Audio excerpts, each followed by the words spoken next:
What's up, gamers, and welcome back to the SuperScope podcast. You wrap up in this week's biggest gaming stories, leaks, and rumors.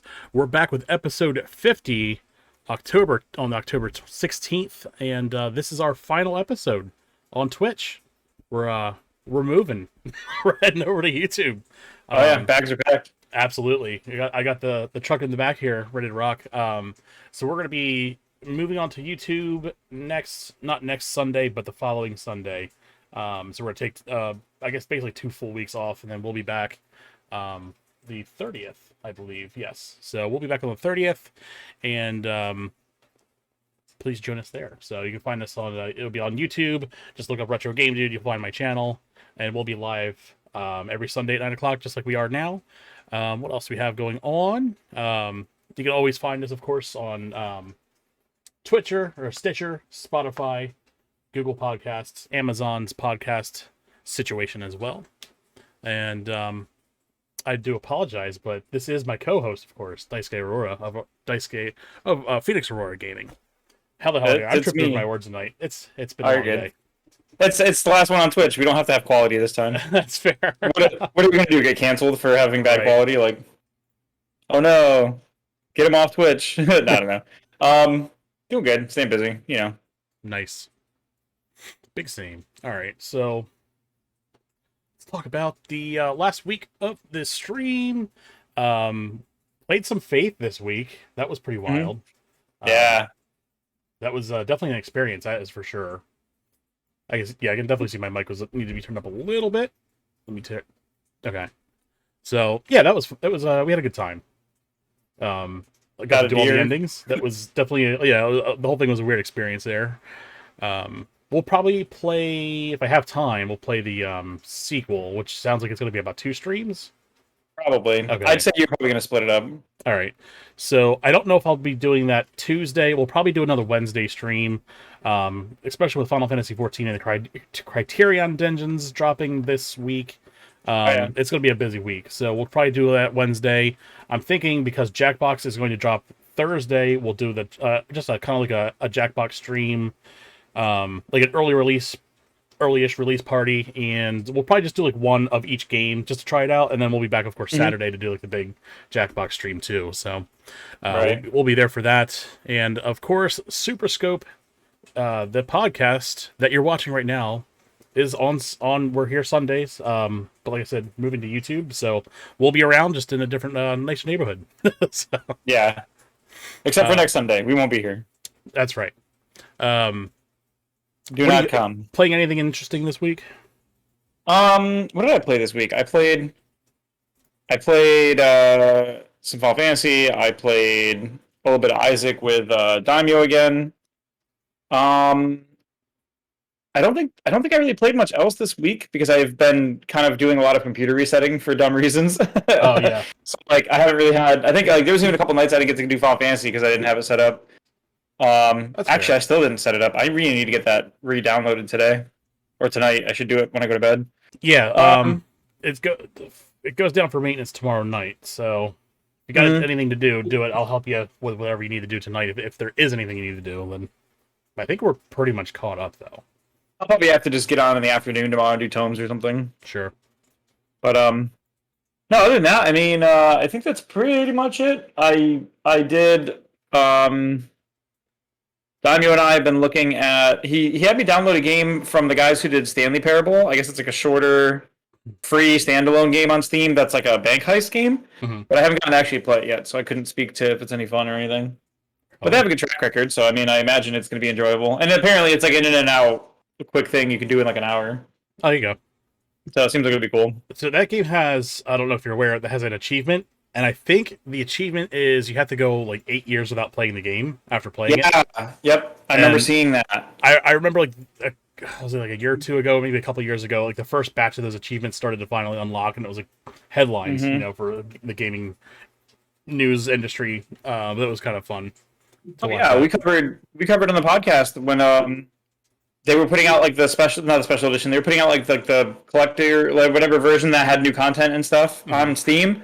And remember the guy on the Steam page, he had like inserted that picture on the store page for the game, and he kept blowing the picture up by like 10% every day, and it became like this huge thing. Who was it? It was like Guy Fieri, like in the background of the picture of it, and he was like making it slowly fade in more and be bigger every day. I kind of remember that. Before it went away one day because they caught on and they were like, "Hey, wait, you're not supposed to be doing that." And he was like, "Okay, yeah." Nice. So for like 3 weeks, like you could see Guy Fieri in the background of like the Stanley Parable Steam store page, nice. And he was like slowly like fading in. Awesome. You love to see it. Oh man.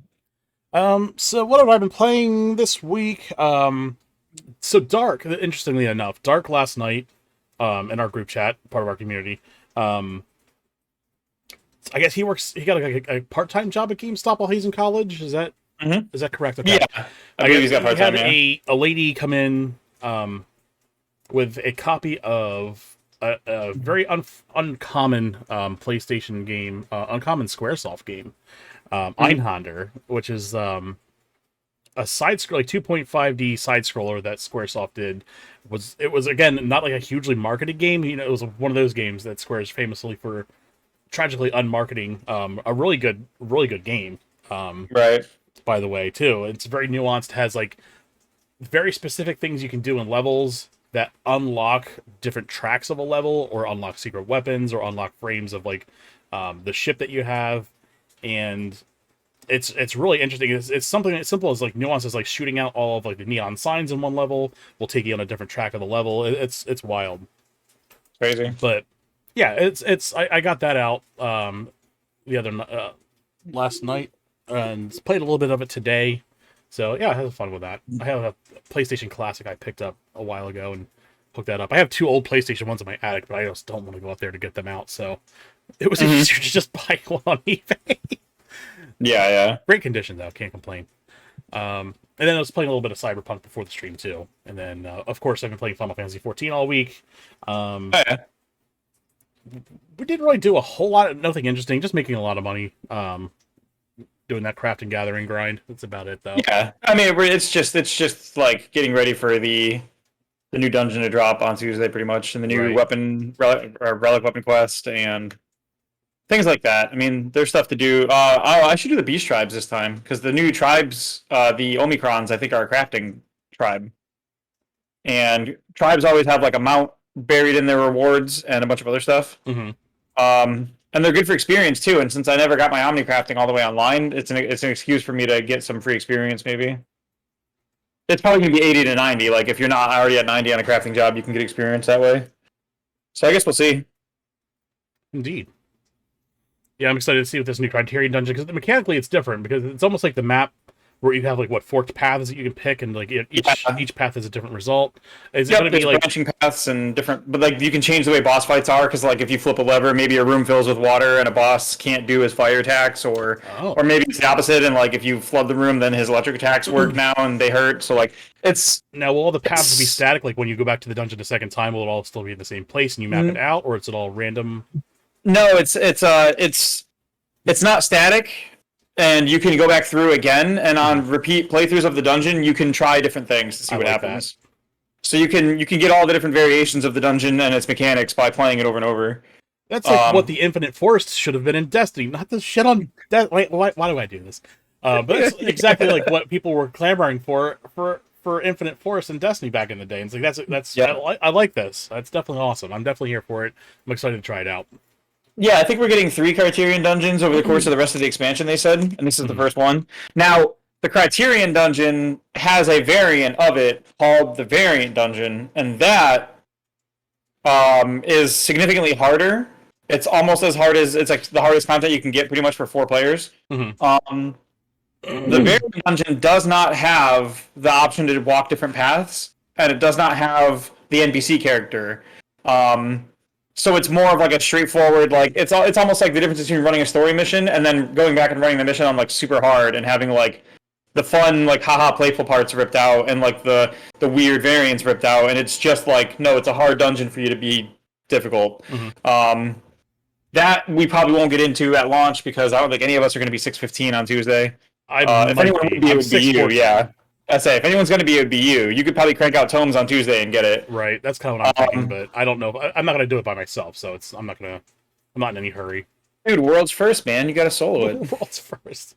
But yeah, so that'll be fun to get into because that'll give us a few weeks to just do the dungeon a bunch of times and get used to it. Because as much as the randomization and not the randomization, but like the variance, the ability to change the rooms and change the outcomes of things and that won't be there in the Criterion hard one. But running the normal dungeon a bunch of times will give us a better idea of what the enemy's attacks are. And because if I'm not mistaken, like one of the things that makes it hard is it doesn't have the orange markers. So like. Oh. I think it's for everyone, including ads. So, like, if the ads do, like, a front cone cleave, that's called, like, Bone Crusher, they won't actually telegraph that. They'll do you'll see the bar will say Bone Crusher, and that's all you'll have, and you'll have to recognize the name of it and then evade the attack, similar to, like, you see in a lot of Savage and Extreme content. They'll, like, you learn the attacks, and then the markers either change or they go away entirely, so that when you see the name come up on the attack bar, you have to recognize that it's this mechanic and like do it accordingly. Right. So the Criterion dungeon sounds like it's going to be a fun romp for people who are looking for like a dungeon that's fun to do and you can vary and like have fun messing around with the mechanics. The Criterion dungeon is going to be like the new end game for like smaller groups, like up there with Savage and Extreme.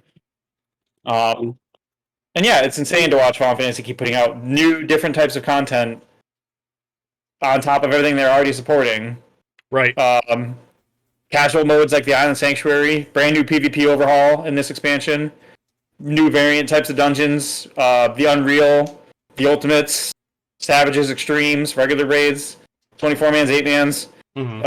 It's insane. Tribe quests, Relic Weapon quests, Manderville quests, more side story content like Nanamo's quests or whatever, Tatamo's like shop quests and everything. An unbelievable amount of stuff to do in this game. And then meanwhile, I'm sitting here looking at like my Steam thing, and it's like install Destiny because there's new stuff happening, and I'm like, nah. Like I told you, my plan for Destiny is to sign on, buy the armor sets, and then sign off, and like hope that in the future it gets good and I'll be able to use those armor sets. I don't know. I thought about it. I was like, I mean, maybe I'll sign in to get those Gundam things, but like, I think I saw pictures of them, and I wasn't like even sold that heavily on it. I was like, I don't know, maybe. I guess it depends because they're probably set by class, right? So like the Hunter one is probably specifically for Hunters, right? And that's the only one I'm really going to care about. So I have to see which one that is, I guess. Yeah, the Warlock one I like. That's I guess a little bit more Evangeli-ish, and then the Titan one's very Gundam. Yeah, I don't remember the Hunter one enough. It really didn't stand out, and I think it was one of those things where the Hunters got the shit out of the stick with the costume design again. So could be. I guess we'll see. Yeah, I'll get in there this week and look. Sounds yeah, good. no, it's just it was like I was thinking about it today, and I was like, it sucks because like we'll do the Final Fantasy stuff, and it's like even now getting to 615 feels like it's important because it lets us in the Criterion dungeon, which is going to be interesting to do. And I'm like, why isn't there like an equivalent in Destiny? And I was like, well, I guess that would be the Grandmaster Nightfall, but like that's just a Nightfall with a bunch of champions in it, and I already hate that as it is. So why would I want to play the champion mechanic on a hard mode? Like, it's like. Imagine if like Final Fantasy was like, hey, we're adding like super hard trials, and then you're like, okay, great, like extreme trials, and then the extreme trial was like, you can't use half your skills, you have to use only certain skills. Like you're playing like your paladin, and like the physical rotation side doesn't work on an enemy until you've hit them with the magic side first, because that breaks their shield. And also you can't use like 3 or 4 skills because they're just not useful anymore in the meta because they're not any one of them. It's like it's the weirdest thing to like sign into Destiny and be like, if I want to play the hard stuff, what do I have to do? And they're like, oh, easy. You have to use guns X, Y, and Z. And you're like, can't I play all the other guns I have that are fun? And they're like, nope. This is the season of sidearms, bows, and fusion rifles. Right. So nope. If you don't like those, then sucks for you. Like yeah, and they never really did replace Subtle Calamity, so it's like. Yeah. Well, I went and looked at the start of the season. I think I signed in for the one day to see if my computer was okay. I installed Destiny and I signed on. I went and bought 2 mods from Ava because apparently she had mods that are important. Something to do with building a well build, time extension for like well mods. And everyone was like, you should definitely go get this. And I was like, okay, fine. I bought that. I looked at the season artifact and it was like bows, pulse rifles, and like I don't even remember what the last gun type was. Maybe sidearms? I don't know. But it was like none of the guns I even really liked that much. And so I ended in a position where it's like if I want to do like the hard content and have all 3 like overload and the other two. I don't even know the names of the stupid things at this point. They're annoying. If I wanted to have all three of them on, I'd have to have like the Leviathan's Breath bow on for my heavy slot. So I could do like Graviton Lance plus something in my primary slot that would fit. And it was like, this doesn't sound why this sounds stupid. And then I'm gonna go do the hardest content available in the game using guns I don't like. I don't know. It feels like it's intentionally driving me out of playing under the guise of like, oh, but look how hard it is, and it's like, no, but that's not how that works. You can't put me into Final Fantasy content as my sage, and then remove half of my skills from me and be like, but look, it's hard this way now. Like that's not fun though. I don't play that to have. I don't play my sage to be handicapped. I play my sage because I want to use my whole kit. Well, of course, like they updated all the subclasses. We're going to make them new and improved. They're going to be great again. And then like they did Void first, and then like the following season they built a whole dungeon around like you need like the solar class and all the solar enhancements. And it's like, hey, I don't like using solar stuff. I still want to play my Void character, and it feels like shit to play it. So yeah, it's not hard. It's just like you're being pigeonholed and like forced down a path that they are trying you to get to play, and it's like, but the whole game is like I should be able to play how I want to play. Well, that's like kind of the point, isn't it? Right? Like, right. The big selling points is like you have like this. Yeah. Why have this like huge loot pool of all these weapons if they're going to like systematically pick like a couple that are going to work for like an entire season? Right? Yeah, exactly. Like, oh yeah, you can run this however you want to, but like just so you know, like all the content that's really hard that you want to really play is going to be like champions and shit, and you're going to have these specific weapon types because otherwise you can't really do anything. Right. It's like, okay, cool, great, I'm glad. I remember, like, yeah, I actually had a good time with Duality because I was running the Solar Hunter, because it was good. But I remember you and Daimyo, I think, were doing Solar Warlocks, and not having a good time in there. Never. And, it was one of those, like, it really sucks to go into good content, not good, it really sucks to go into content with two friends and watch the two of them have a really shitty time, just because they have... like their subclass sucks or something, or their subclass isn't fun to play in its current iteration, or like right. And I'm sure it would be the same now because I know playing when I first saw the notes that were like, oh yeah, the arc changes. Here's what the arc changes are. We based it on like a shitty movie sequel to like a shitty movie about going fast. So everybody goes fast, and I was like, okay, cool, great. And they were like, go fast and hit things and try not to stop moving. And I was like, I'm a hunter though. I'm already fragile as it is. The last thing I want to be doing is running into enemies and like meleeing them. What are you talking about? Like, right. It's the complete opposite. It's the complete opposite of my playstyle. I'm supposed to be like going stealth or like using my throwing knives and using my stuff to space myself from my enemies, so I can do things like scout rifles and sunshot and like hand cannons and like if I was gonna run into dudes for damage, wouldn't I play Titan? Like what? You would think. And they're like, nope, all the subclasses for electric do that. They all run into people and be melee. And I was like, okay, well, I'm not even going to attempt this because I already know I'm going to get melted by everything that looks at me funny. So now I'm in the same boat that you were in last season, where like this season, my new subclass is effectively dead to me. I didn't even try the arc subclass rebuilds yet. I didn't touch solar either. I was like, I'm not going to bother. Okay. Yeah, so it's one of those like, cool, great. You know how the three different classes have their like unique like build motifs? Well, we just kind of shoehorned one of the classes into all three now. Right. So have fun with that. And it's like, okay, great. Yeah, awesome. I love it. and that, dude, that was the worst part because Hunter's subclass for electric was already garbage. Like, and then they made it worse, and I was like, come on. Claire, love my shirt. It's Studio Ghibli. Hell yeah. Ignore my arm. It has a hole in it. All right. Well, before we get tied into another hour of bitching about Destiny, let's keep going here because we do have some breaking news to crack into here.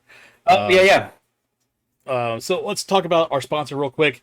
Yep. The code might be changing. I'm gonna keep. There's a whole though. Handheld Legend is changing their affiliate system to a different company, so. Hopefully the code stays the same, but for now, head on over to handheldlegend.com, use code RetroGameDude at checkout.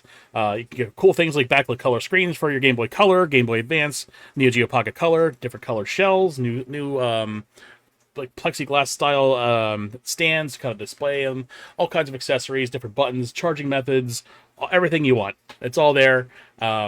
You can save $10 off your first purchase over at handheldlegend.com/RetroGameDude or use RetroGameDude at checkout.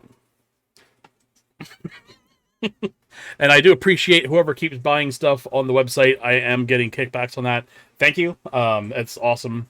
and it's a good thing we can do to reinvest into the show and stuff. So I do thank you muchly. All right, let's move on here. We got some quick headlines. We actually have some breaking news. Right before the stream went on, G4 TV is officially being shut down by Comcast. Couldn't happen to a better company. So, let me take here. We do have a notification here from Comcast. I guess I have to open up a new thing. Give me 1 second here. We'll pull this up. Yeah, take your time. I was laughing because I just saw the moving truck. I don't know why I didn't see it before. All right, let me enlarge this a little bit. My cat wants my microphone. All right, so this is pulled up. Oops. So it says, team, as you know, G4 was reintroduced last year to tap into the popularity of gaming. We invested to create the new G4 as an online and TV destination for fans to be entertained, be inspired, and connect with gaming content. Over the past several months, we worked hard to generate the interest in G4, but viewership is low, and the network has not achieved sustainable financial results. This is certainly not what we hoped for, and as a result, we have made the very difficult decision to discontinue G4's operations effective immediately. I know this is disappointing news, not for me, and I am disappointed too. I want to thank every one of you on the G4 team for the hard work and commitment to the network. Our human resources team is reaching out to provide you with support, discuss opportunities that may be available, and answer questions you may have. Thank you again for all your hard work at G4. Sincerely, Dave Scott, CEO of Comcast. Now, the funny thing about that was, we saw some people post that, oh, this tweet's my way of finding out that I'm fired, basically.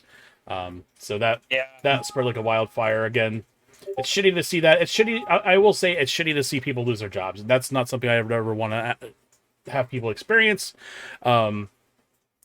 But I will say that I used to be a humongous fan of Tech TV back in the day, and Comcast made the decision to merge the two networks together.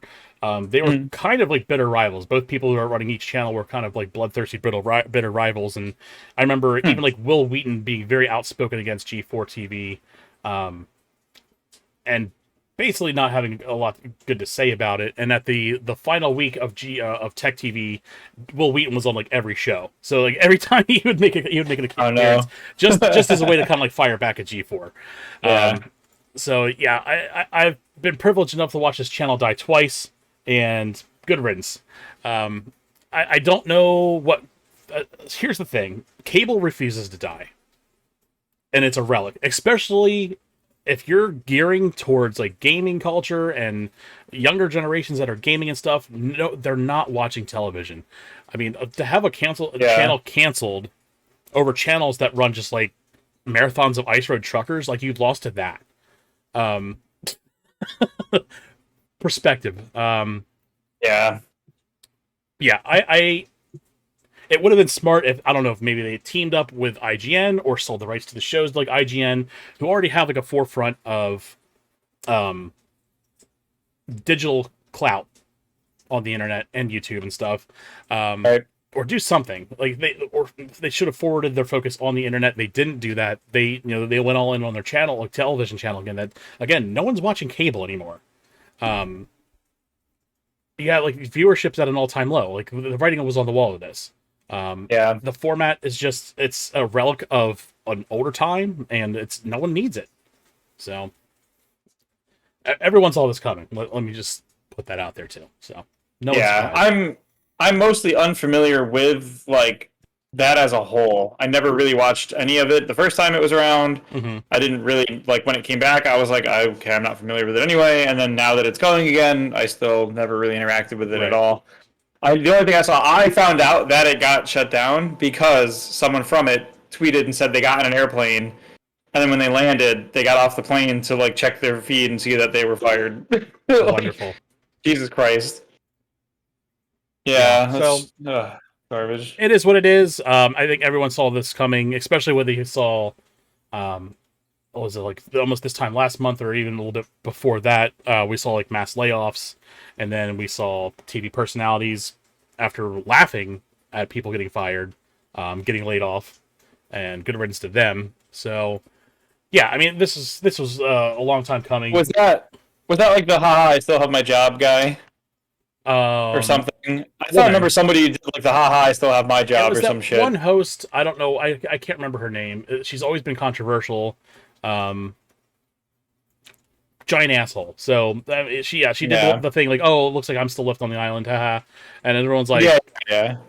this is kind of a shitty take. And Right. it was like a week later she was mysteriously let go and laid off too. So Shocking. yeah, it is what it is. So rip G4.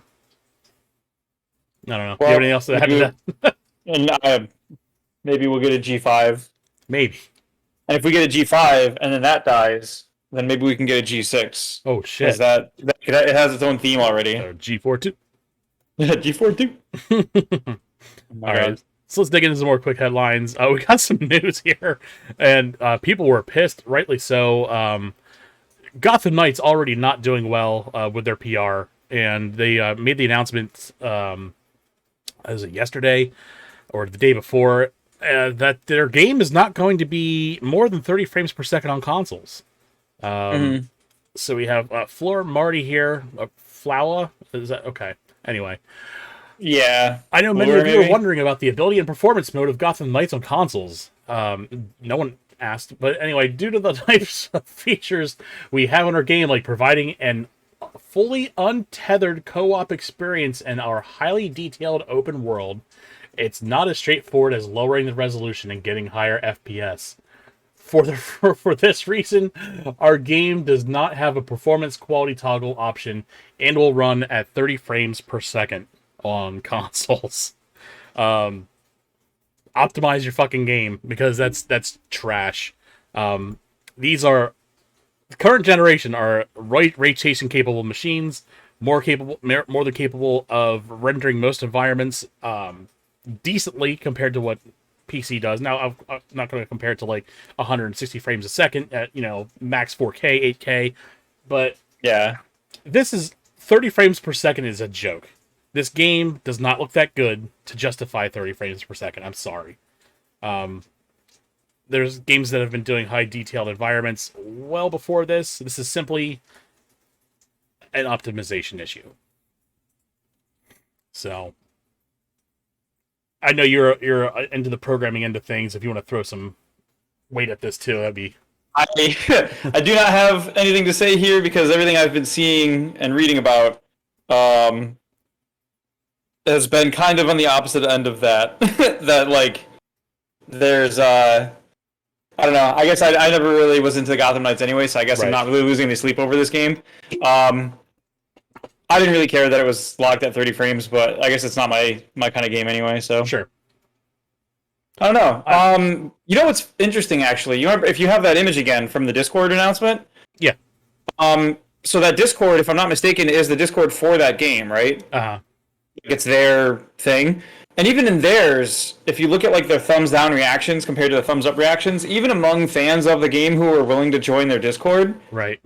they got ratioed by their own Oh audience. yeah. There's Like, a lot of negative emotes there. It's a lot. yeah, it's like that's how you can kind of like even just that like reading the room there is like not great, you know.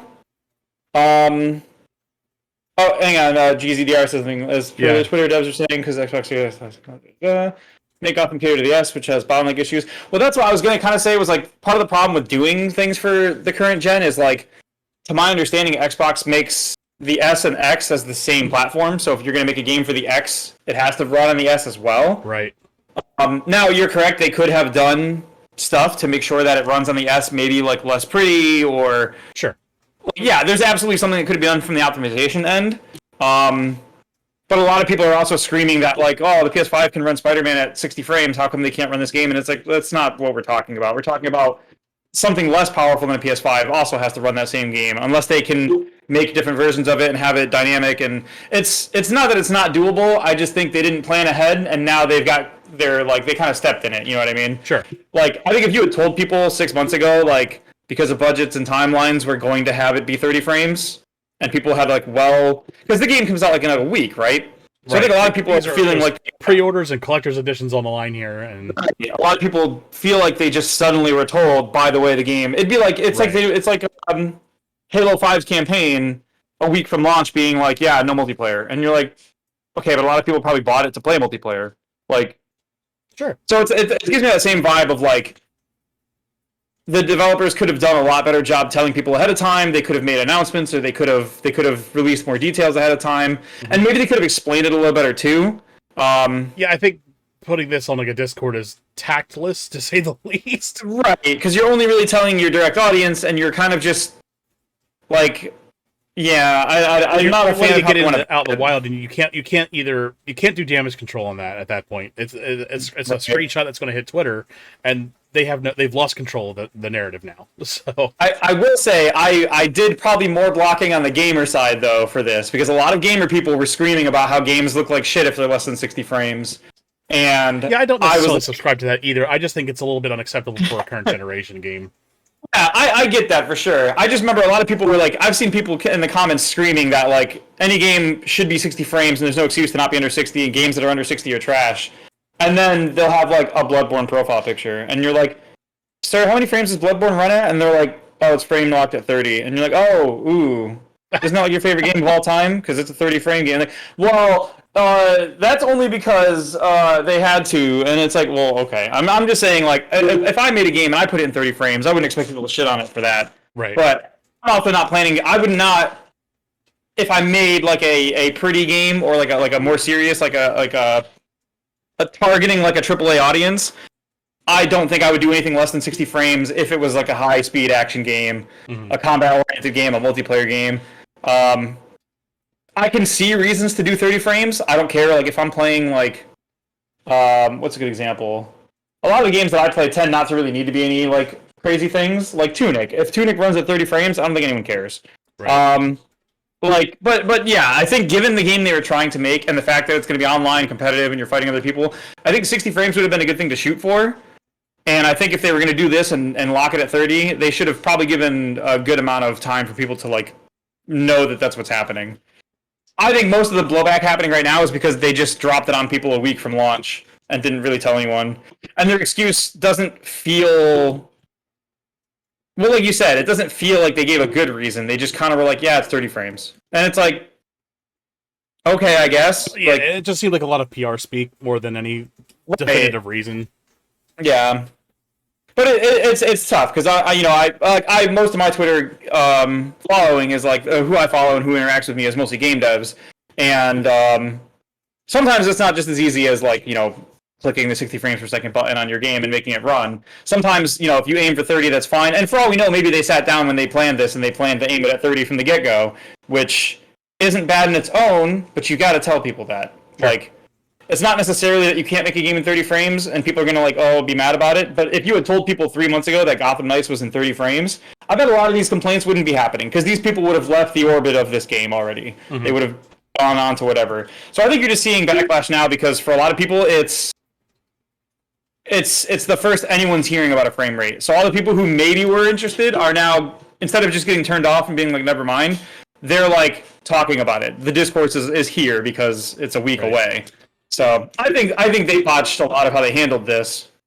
And I think at this point it would have been fair to assume that this game would have been 60 frames per second up until this point. When they said it was less than 30, I was surprised, because like we talked about, a game where you're competing against other players and the inputs are like, it's important that you never want to have that person where like you feel like there was frame input or lag or something weird where like you weren't going to get it. You know what I mean? Mm-hmm.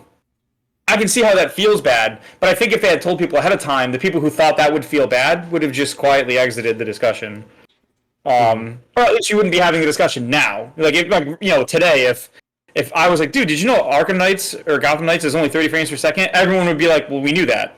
Instead of being like, holy shit, really? It would have already been like a known thing. Flight Sim runs at 30 frames, and the S and X again did limitations of the S.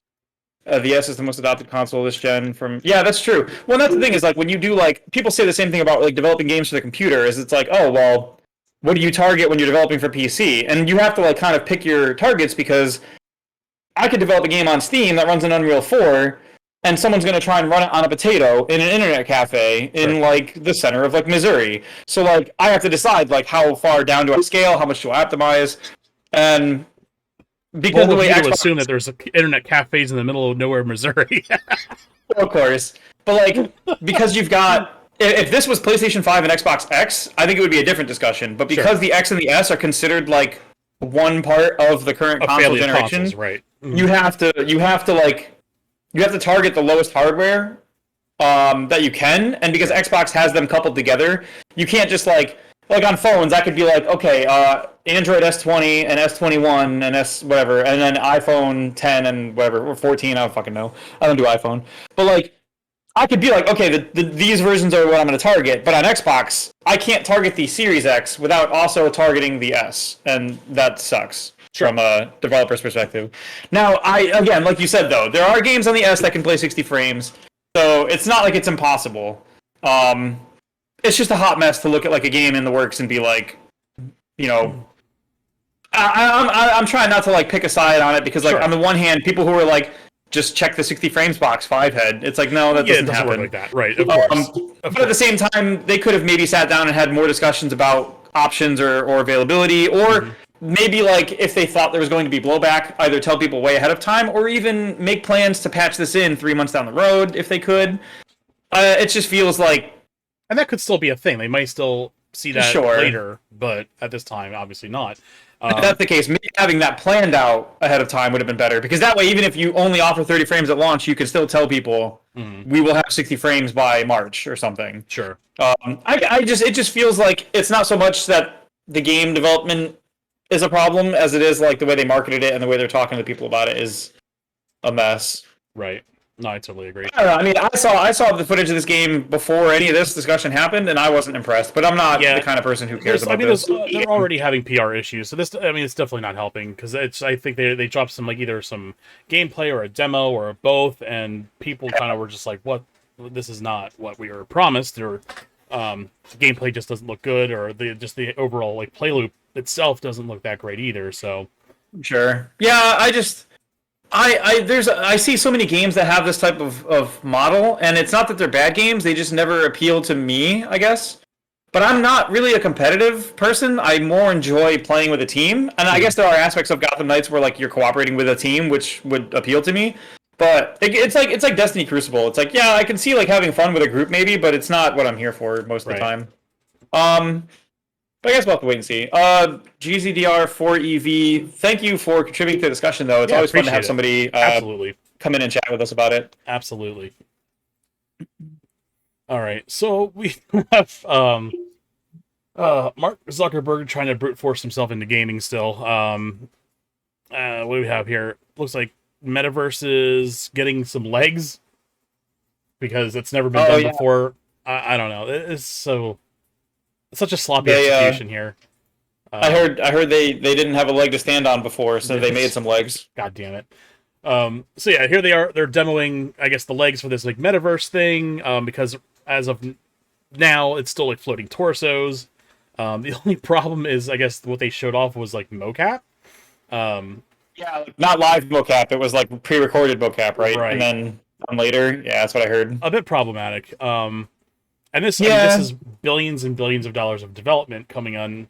And this is stuff that's like, not only has like VR chat been doing this for years, but like PlayStation Home came and went, and it was running circles around this in 2008.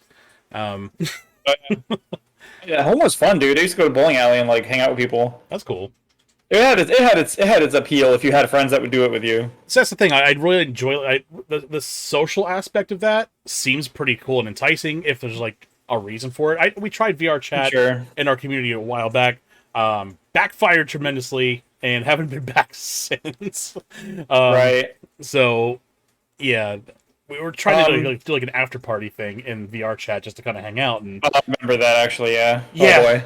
I wasn't there, but I remember hearing about it. And I was like, all the things I didn't want to happen, that was the thing that happened. I can't really talk about it because I don't want blowback from people we no longer associate with. So, Sky Melodies, so would you have to wear devices on your legs? You can correct me if I'm wrong, Retro, but if I remember correctly, what I was reading is that it sort of guesses where your legs are based on the position of like your hands and the headpiece. I think so. I remember there was a video of a guy like walking and then walking back, and he would kind of jump and jitter because the thing didn't quite know what he was doing, but it's doing a lot of guesswork. It's using really precise tech to like try to very delicately figure out exactly what your hands and your head are doing, and therefore what you're doing with the rest of your body. But as much as that's really advanced tech to do that, it still can only do so much without like a leg sensor. That's why things like Ring Fit or like the Wii Sports or Nintendo Sports for the Switch use a leg piece, because even just the one leg piece gives you a lot more accurate data on your legs. Oh, 100%. I think it uses. I know there are some like ancillary devices that aren't like the wand things or the headset that you kind of like stack, and it could be different for each device. I don't know. But I know Claire with she plays Phasmophobia with it. I know it gets like, it looks like she's always like kind of squatting a little bit. But I know there's like two separate devices that are watching her as she's doing it, as she's doing like the VR thing. Yeah, that's true. And I think there's something that needs to be calibrated there too. But yeah, I think there are ways, like you said, there's like algorithmic ways to kind of figure out and do the guesswork for the legs. Ow, my cat is all over me. We're all going to be stuck in Sword Art Online one day. Threaten me with a good time. Oh my god. Oh man, good stuff. I never watched Sword Art. I should do that someday. I was more of a Die Hack guy back in the day. Oh wow. Okay. I don't know, just never. I missed a lot of big animes because I didn't really sit down and watch them. I'm not even like a big anime watcher, and I'm surprised that I've seen it and you haven't. It's wild stuff. Yeah, I'll have to fix that someday.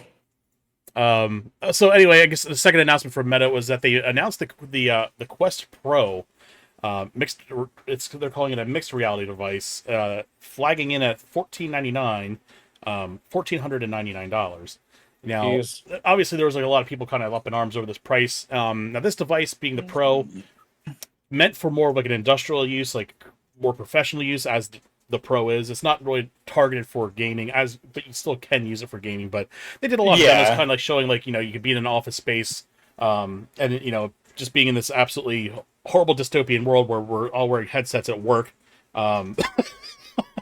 Because what's worse than a meeting, but one where we're at a meeting and everyone's just at a fake office table. It blows my mind.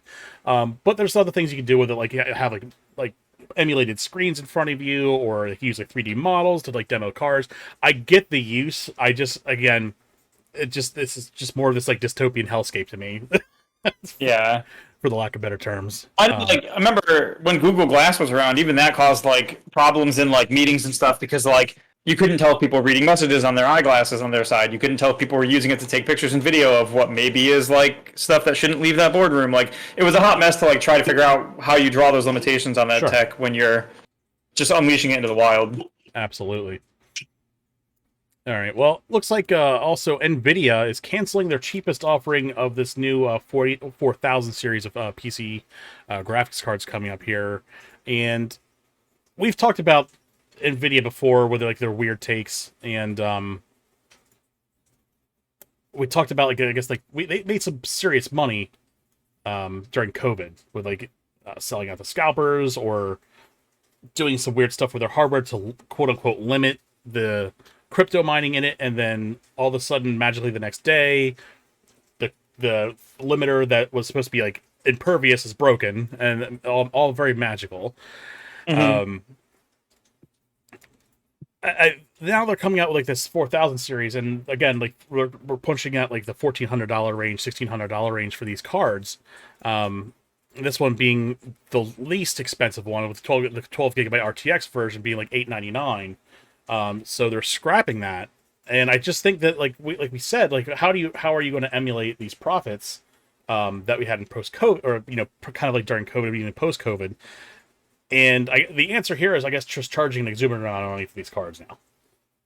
Yeah, that's we had a discussion, I think, when they were speculating about this, was that it's going to push, like, even pre-built PCs are going to push up through the roof now, and it's going to it's going to hurt. I mean, when I got my computer, I think 2018, I basically did it on the back of tax return money, because it was, putting a chunk down in one shot to get a computer isn't exactly the easiest, depending on your situation.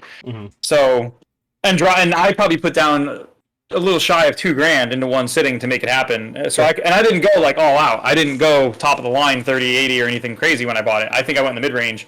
So I think the mid range is going to have to move up to compete with that number, and you're going to see mid range PC builds go over $3,000, and it's going to be easily kind of painful.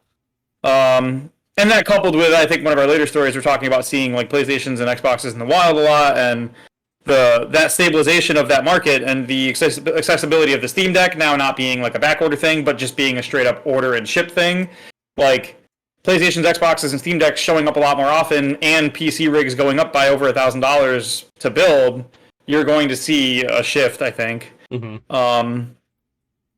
Which it sucks, because I mean, accessibility is great, and the ability for people to get on PCs or get on any console of any kind without having to pay $3,000 is pretty nice. Yeah. So it's frightening because I guess we're going to start seeing some offerings from ATIs, but again, they're not going to be performing at Nvidia's range as far as the graphics handling and stuff, which is kind of unfortunate. But we do see like Intel, they're entering this like graphic card space now. They're talking about launching their first ones if it's not already out yet. Again, it's just going to be like more of like an entry level card, but over time, if this is successful, which I hope it is, because then they can take that and develop a more premium line of cards to be competitive against Nvidia. Because right now there's really nothing to compete against Nvidia's premium line of cards. Right, and we really need that competition to force that price back down. Yeah, it's kind of like it's kind of answering the question that we posed with an older podcast. What are they going to do to increase their profits or maintain them? Because they think that they made like a statement saying that they intended to keep those profit lines that high, and it's like, well, how do you do that? And this is how. So I think that they're deliberately killing off the bottom line cards to force people into these more expensive cards. And I think this is a plan all along. I really don't believe that this RTX, because it was so strange that the 4080 had two models that were so close to performance together. It just didn't make any sense to begin with. So I don't know. I think this is kind of like their shitty plan all along, to be honest. What's interesting too? I didn't notice this trend until just now we started talking about it. If you pop open Google and look at Nvidia stock and you just check their like chart, for year to date, they're down from 300 a share down to like just over 100. And then every individual chunk has like maybe March they had a spike up, but like after like March or so they tumbled below 200 and they haven't recovered, and the last month they've tumbled again. Jeez. Well, it's because the price, I would say, is normalizing. Like if you look at 5 years to date, you can see like back in like the early 2001 2000 where their line was. You can see like the post-COVID where it peaked, and it's like it's massive. But they think, and that's the problem with like publicly traded companies, is like they hit these peaks and they think, well, okay, that's just the normal thing now. And no, that's not how this works. It's like your price is going to your shares are going to distill back down to that normal price because it's A, more available, and B, people aren't stuck in houses anymore. They kind of like sit on their haunches, right? Because they're doing so good. Exactly. So I think that they're trying to just perpetuate more of that, and it's not going to work. So, man. But yeah, I think it's pretty desperate to be charging as much as they are for cards at this point. I can't see. I don't know anything about what goes into the development side of those for like resource cost or like labor cost, so I have no idea. But we've had this thing happening, and there's a name for it, and I don't remember the name of how it works. But there's like this thing where like you get diminished returns on new tech. Moore's law. I mean, well, no, that's not necessarily Moore's law, but Moore's law is basically doubling capacitor. Transistor sizes and stuff, but it's like something you see in production side of like games where like going from the Nintendo to the Super Nintendo and then the Super Nintendo to the N64, the increases in processing power were massive. The increases in like going into tries and then having 100 tries in a character versus 1,000 tries in a character, triangles I guess I should call it. Sure. You see a big difference, but then once you get to like your character has 100,000 triangles to like 200,000 triangles or 300,000 triangles, you start to like not even notice the difference. It's like you can't. There's only so much you can do with that stuff at that point. That's what this feels like. It feels like even if I get like the new 40 series card it won't be as devastating compared to the 30 as the 30 was to the 20. So it feels like I'm getting less of a bang for my buck for these new generation cards, and the price is spiking instead of like decreasing. Instead of being like, oh, it's not that much more expensive than the previous gen because it's not really that much better. So I mean, I'm not positive on terms of like how much it costs to make these, because for all I know, maybe it's really expensive to make the new cards because of something.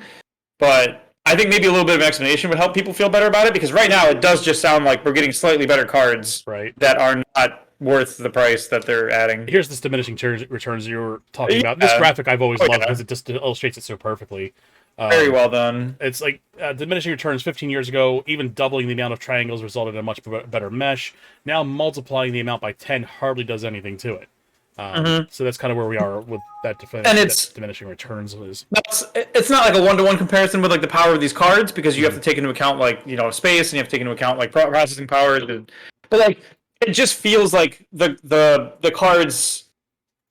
It doesn't feel like you're getting that much of a return on the jump to warrant the price is what, tripling or at least doubling. Yeah. Crypto mining that caused the Nvidia price to spike. Then the 100% crypto had so much to do with it too. Yeah. Absolutely, that was a big part of it. And yeah, I remember what, a year ago I was looking at cards just for ha-has, and cards were like either unavailable or like outrageous. Yeah. And then when they did have them in stock, most of the time they didn't have them in stock. And then on top of that, a lot of people were getting burned on secondary markets because they were picking up, like, you know, people who didn't know better, parents or grandparents or something. Burned out crypto cards. Used crypto cards, basically.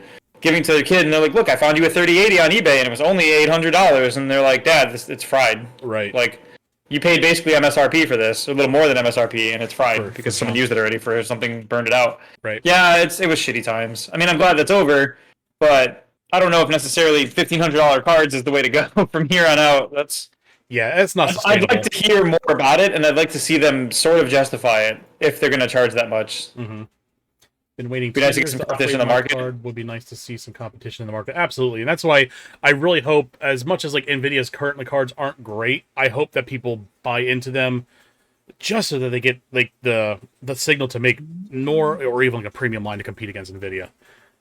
But the monkey paw curls and like. Yeah, like the Pokemon company joins the graphics card market by making a bunch of different Pokemon cards with like varying power levels that are like different rarities, and it becomes like graphic card trading card game. Oh no, please don't. Oh man, have you played Destiny 3 and you're like, I can't, man, you have to have like a rare or mythic rare graphics card, and I only have uncommons. Like my 4090 isn't shiny. My 1840 Blastoise isn't strong enough to play that. I need like a Charizard or like a Mew card. Bring back Voodoo graphics cards. Hell yeah, brother. Voodoo graphics cards. That doesn't ring a bell. Oh, dude, that's like 90s graphics cards there. That was like some of the first. Yeah, man. I will preface the rest of this discussion with the fact that I am very much a software person. I am a very bad hardware person. So if you talk about software, programming, design stuff, tech specs maybe at best, I can go all day, but if you start talking about hardware in any capacity, I barely understand how that shit works in the first place. I put it together, or it gets put together for me and it works, that's great. I don't fucking know. I don't know why I'm like that. It's just for some reason I never got involved with hardware, and I went to the software side of things and was like, that works. I'll take that. Nice. So I'll defer to you and GZDR when we get to like actual hardware stuff. Fair enough. I've got the Voodoo card for my 386. Like, it is a spectacle of graphics and sound. Oh my god. SVGA, CD-ROM. Yeah, that's like we're talking about like the 4000 series. I'm like, I can't actually speak to this because I don't know how much it even costs to make these kinds of cards, because I don't know shit about the hardware side. I really don't, you know? At best, I know like some hardware stuff because like doing programming and stuff, you do have to interact with like memory, and you do have to interact with like the processing power to like figure out how much you can do for stuff. But like, I don't look at the hardware side in terms of like what hardware is relevant or how much it costs to make or any of that shit. So fair enough. Doing what I can here with what I got. Right. All right, let's move on. So we got some news today, or this week at least. Final Fantasy VII, the First Soldier mobile game, is going to be shut down on January 11th of next year. So we have some news here from Square.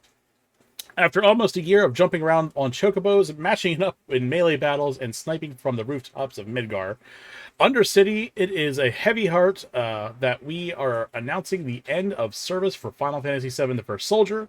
We will be ending service at 7 UTC on January 11th, 2023. Despite all of our efforts to bring you regular updates and fresh and exciting content, we haven't been able to deliver the experience that we were hoping and that you all deserve. So we made the extremely tough decision to end service for Final Fantasy VII: The First Soldier. We would like to thank you for supporting us over the last year. So, I never played it myself. It's kind of a shame to see it go down, but at the end of the day, it probably wasn't what people wanted, and they're not obviously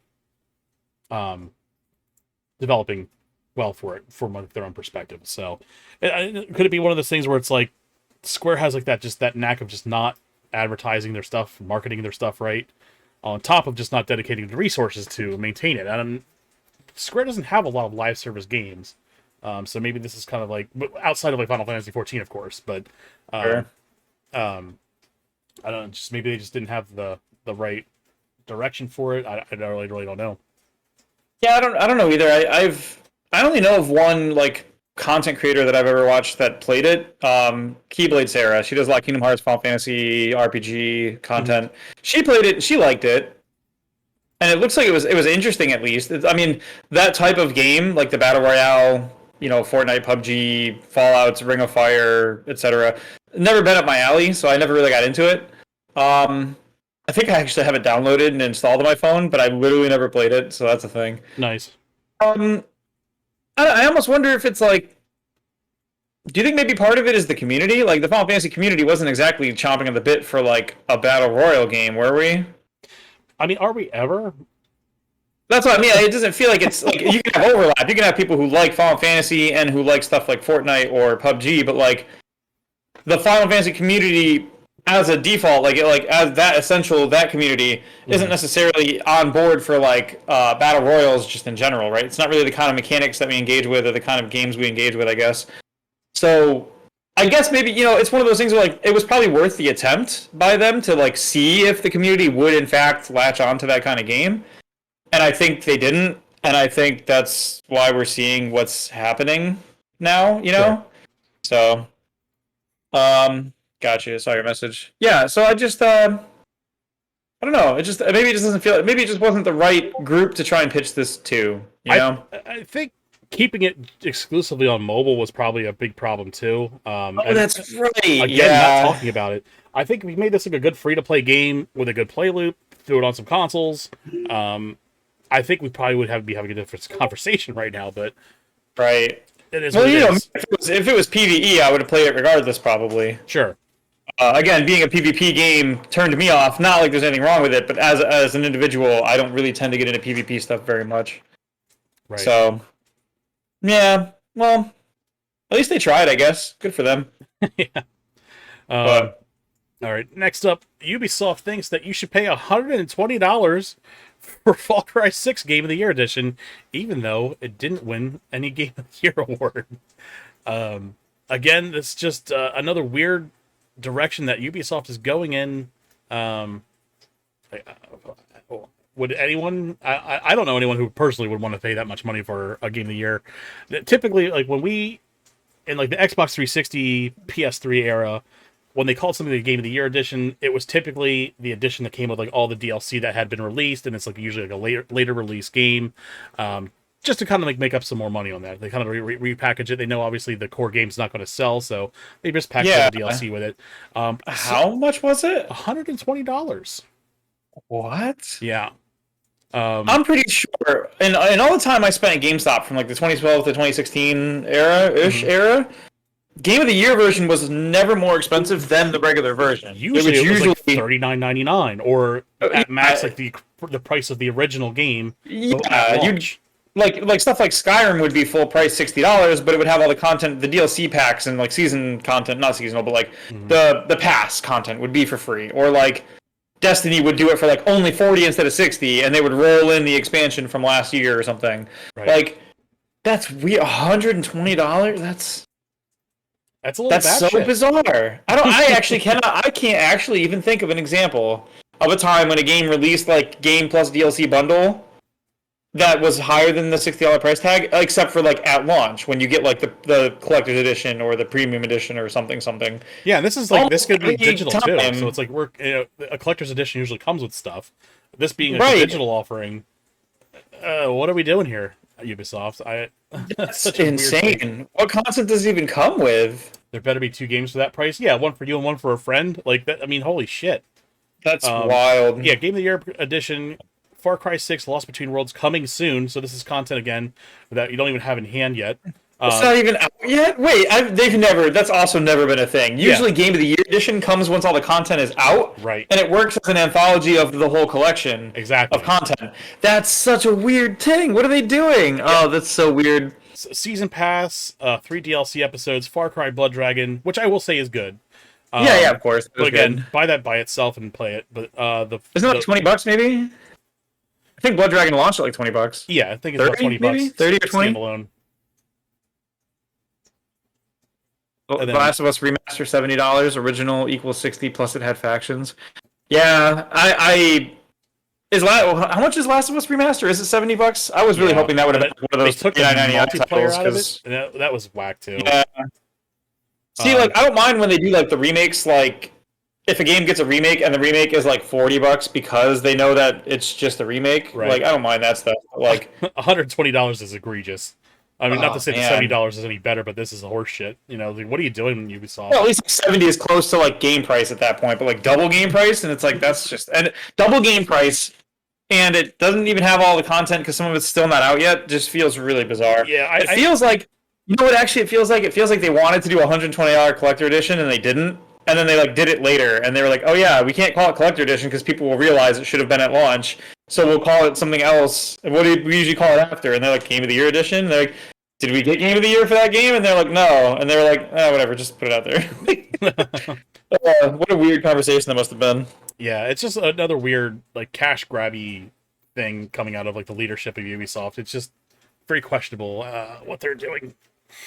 Yeah, and see, I hate stuff like that because, like, I have a lot of dev friends in a lot of different companies that I talk to on Twitter, and some of them I know work for Ubisoft, and, like, they're great people, and they're really passionate about what they make, but they don't have any say over what happens at these top levels. So, like, you know, I have a friend on Twitter who's, like, a graphics artist for Ubisoft, and, like, awesome dude, super cool. Every time he tweets, it's always insightful, it's always something interesting. And he'll get shit from random people online because they'll be like, oh, why did you decide to make Assassin's Creed Japan now? Like, it's a really bad timing. And it's like, even if I think you're right, which I do, making an Assassin's Creed game set in Japan, in the middle of Ghost of Tsushima and this other, what is it, Trek to Yomi and these other good games in that space, it's bad to compete with those games for sure. But you don't really think this artist who works on a different franchise entirely is responsible for the decisions that they made for Assassin's Creed, right? Like, right. So it just sucks to be. I feel bad for those people who have to like deal with these because like same thing with Last of Us Remaster being $70. Probably not a great idea, but like the people who design that game and work on that game and program for it or like do the assets for it, they're putting food on their table. They don't fucking pick this project like 100%. Yeah. So that sucks. And we keep seeing that more and more lately because a lot of companies are making really shitty decisions or really dumb decisions. And a lot of game devs are more outspoken lately, and they're more celebrating the fact that they're in development and getting into the field, and then now they're having to like field questions that are like outside their scope. So it's a weird place to be right now. And we saw a lot of that with Cyberpunk too, with just the like fielding questions that are way outside their scope. We saw it with the leaks of the Grand Theft Auto leaks too. We had like devs coming out to explain to gamers because gamers were like, "Oh, this is what the game's going to look like at launch because these are like finished graphics," and it was like, "No, that's not how game development works." Right. And I just love that one guy got schooled schooled so hard.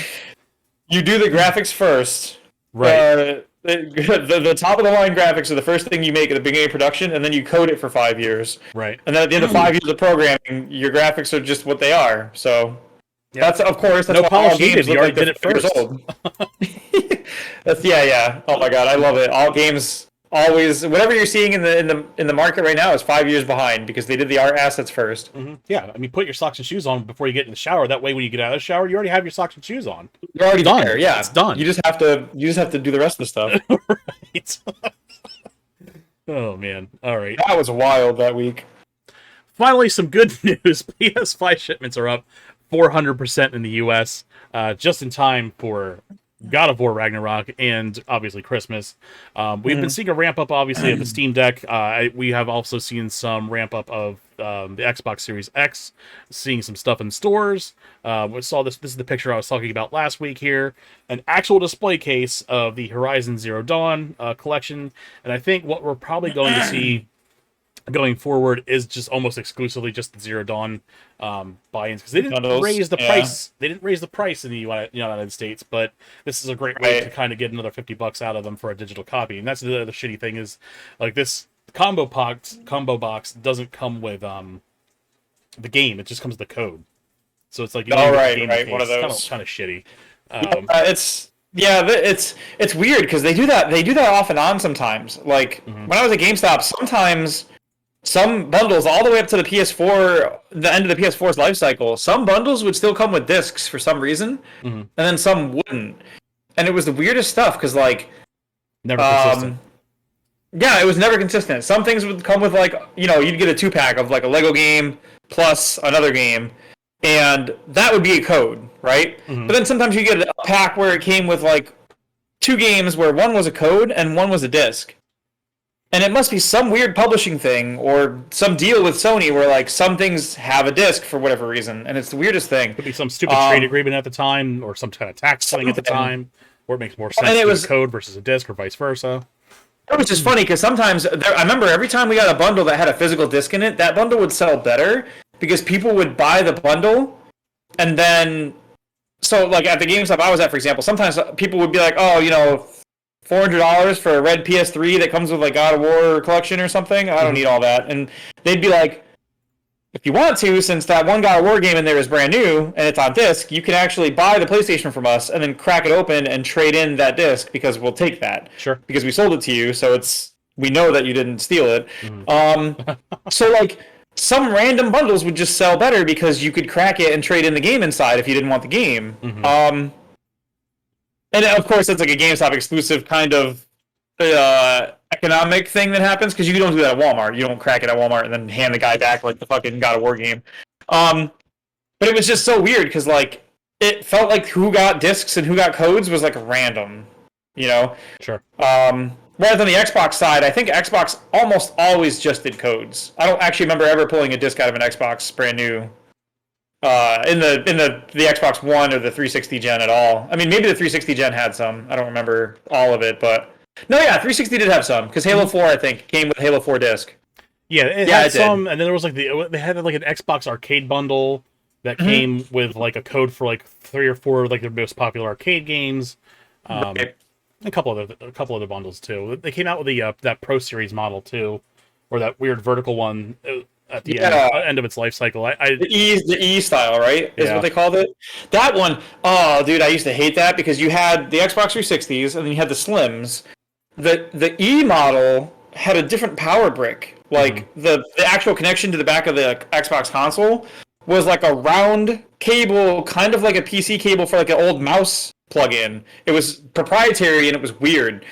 And it sucked because we could never get that brick in store. So people would come in with like an E console and be like, hey, my power brick is bad and you guys have a whole wall of power bricks, and I'd be like, I don't have that one though. I only have like the slim one. And they'd be like, what is the difference? And I'd be like, it looks pretty similar, but they changed the plug. Right. Because reasons. I'm sorry. Like, that was the worst, dude. It was like when the Wii U was around. The Wii people would come in with the Wii U screen and be like, I broke just the screen, or I just need the screen charger, and I'd have to be like, Nintendo doesn't give us those. If you lost the screen charger, we had Wii U power because it was the Wii power.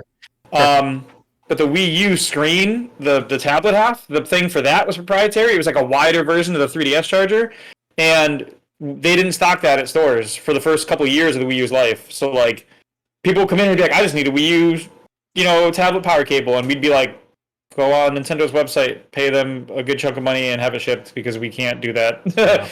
Sorry. Yeah, I remember that Yeah, having like weird stuff. weird stuff like that going on. The Yeah, GDPR saying, "Oh, soon the we'll replace with Ragnarok's bundles." Yeah, we'll probably see some yeah, Ragnarok bundles absolutely. more towards For Christmas. I wouldn't Christmas, see. Yeah, sure. there'll be like a Black Friday thing, um, leading into Christmas. Yeah, definitely. Yeah, I talked to my Nintendo rep at Target the other day. I bumped into him first time I met him here, and he said that right because like the Target had like one OLED switch, and Mm-hmm. that was kind of it. And he was like, "Oh yeah, it's like we're doing standard holiday stuff, so like you'll see a flood of switches and OLED switches. Apparently, the light is selling like crazy, and they're having a hard time keeping that in stock, and they might not have Christmas stock for it Wow. because it's moving like crazy. I guess he was saying it's probably like because Pokemon's coming this Christmas. Oh A my lot of God, yeah. people love to do like the cheapest entry level to like get on the Pokemon. Mm-hmm. Same thing like at GameStop, people would come in all the time and buy like a 2DS and Pokemon because it plays 2D, it plays Pokemon. Sure. Um, I'd love to see them do an OLED version of that mini or the light. an LED light, yeah, that'd be cool. I wonder how it would work for like. I mean, I guess it would work, right? I wonder what battery life would be like on that. Because doesn't it draw more power or no? I think it's marginally better. Marginally better. Yeah. Okay. Yeah, it's a little more the fuel battery efficient, too, or not fuel yeah, efficient, but energy efficient because when it's fuel efficient, yeah, just no, it uses less gas. It uses just diesel. Just here to fill up my DS Lite. Just need a 93 unleaded, please. So now it's OLED when they call it True Black because it doesn't use any power to power on pixels for black because it's just a turned off pixel completely. Oh, So okay. yeah, they're a lot more fuel. God damn it, energy efficient. So I'm used to saying fuel efficient at work. So Of course. energy, it's more energy efficient than like your typical LCD screen.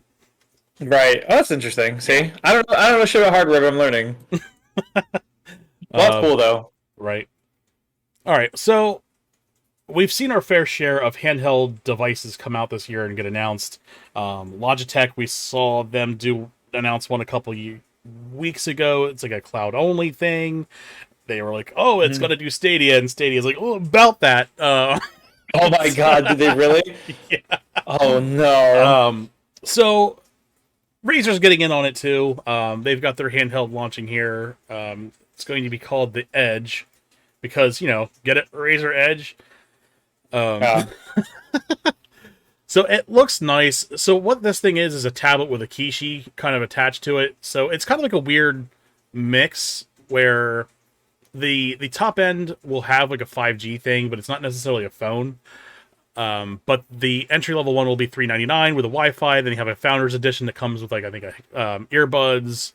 They'll all run the same they'll all run the same hardware. It's all like 8 gigabytes of LPDDR5. It's all going to have a 6.8-inch screen. They're all going to run the Qualcomm Snapdragon G3X Gen 1. So it is what it is. I think the market's becoming saturated with these handhelds now, and the Aya Neo itself has like three out this generation. They're already going to releasing the Aya Neo 2, which looks phenomenal, by the way. Just throwing that out there. I don't know. It's just this one it's just weird because again, it's just like it's almost like a large phone without the phone capability, I guess, for lack of better terms. And then, like I said, it'll have like that Razer Kishi Pro as an attachment for the controllers. But I mean, this will be able to do like Xbox cloud gaming and all the Nvidia cloud gaming stuff and all that. And then it'll have like all the Android games, which again, it's like Android doesn't exactly have like the most robust gaming, so it's Right. it's just another weird console that's going to be Android only. I was looking at the Aya Neo 2 coming out, and the Aya Neo does like Windows. It's almost like a Steam Deck where you can do Windows, you can do its own proprietary software. So I don't know. It's entry level at $399. I'd say pick up a Steam Deck over this. That's kind of where I'm at with about it. to say, isn't that Steam Deck price? Pretty much.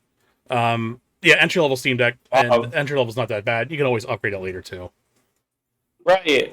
And we don't. What I'm reading here, I don't know if this is still accurate or not, but it says we don't even have a price for the 5G version.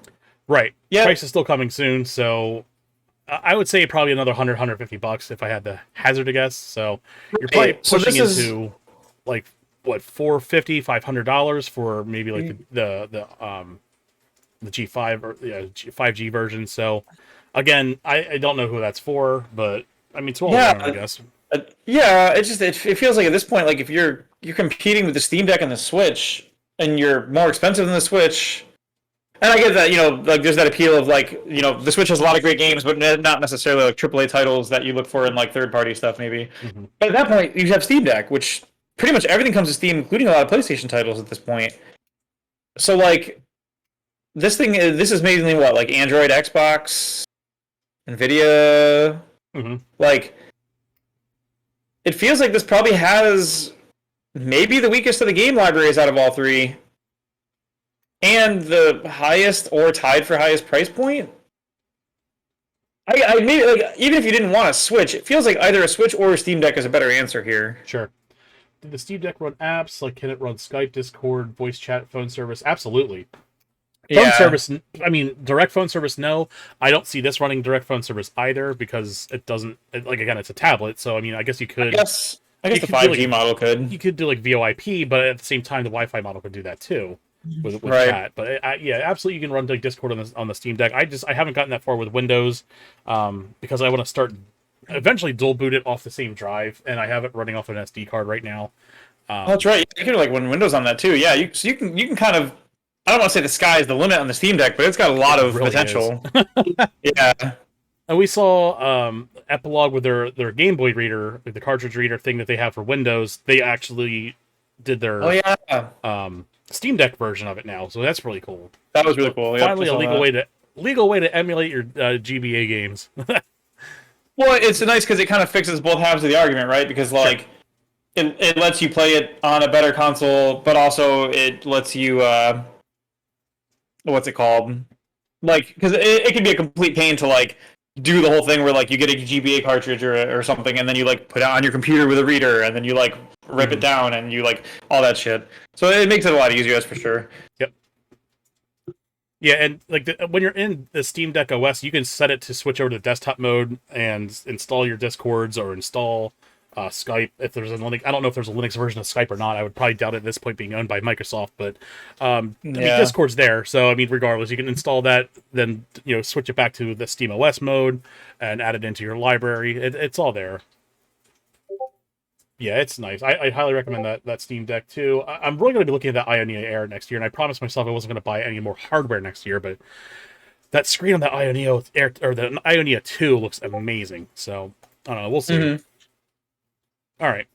Well, let's move on. Those are our quote-unquote quick headlines. We have our big story of the week here. This kind of blew up the other day. It was not yesterday, but 2 days ago. Hellena Taylor of Bayonetta voice acting fame made like a big announcement on YouTube. I'm sorry, not on YouTube, but on Twitter. Kind of breaking down... the whole timeline of what happened as far as why she didn't do the voice acting for Bayonetta. Basically, it came down to she was offered $4,000 for the entire gig for Bayonetta 3. And that was like her final offer. It's implied that was the highest they went and that they started lower. Right. Very unfortunate. She was describing how, I mean, she doesn't even care about the contract anymore or the NDA she's under about not being able to talk about pay. She's basically said, what are they going to do? Take my clothes? Like, it's like I have nothing left. Like, I can't even afford to run a car. Like, they can't. There's nothing they can come after me for. Like at this point. Yeah, she literally said she can't afford to put gas in her car, and they want to pay her $4,000 for this voice acting role for months of work. That's baffling, especially because like if you ever walked up to me and you pointed at a game like Bayonetta, like a recognizable figure, made it to Smash, made it on multiple consoles, multiple episodes in the franchise, right? Huge hype going into this month for like that game, and you point at that and you're like, how much do you think the person makes to be Bayonetta, like the voice?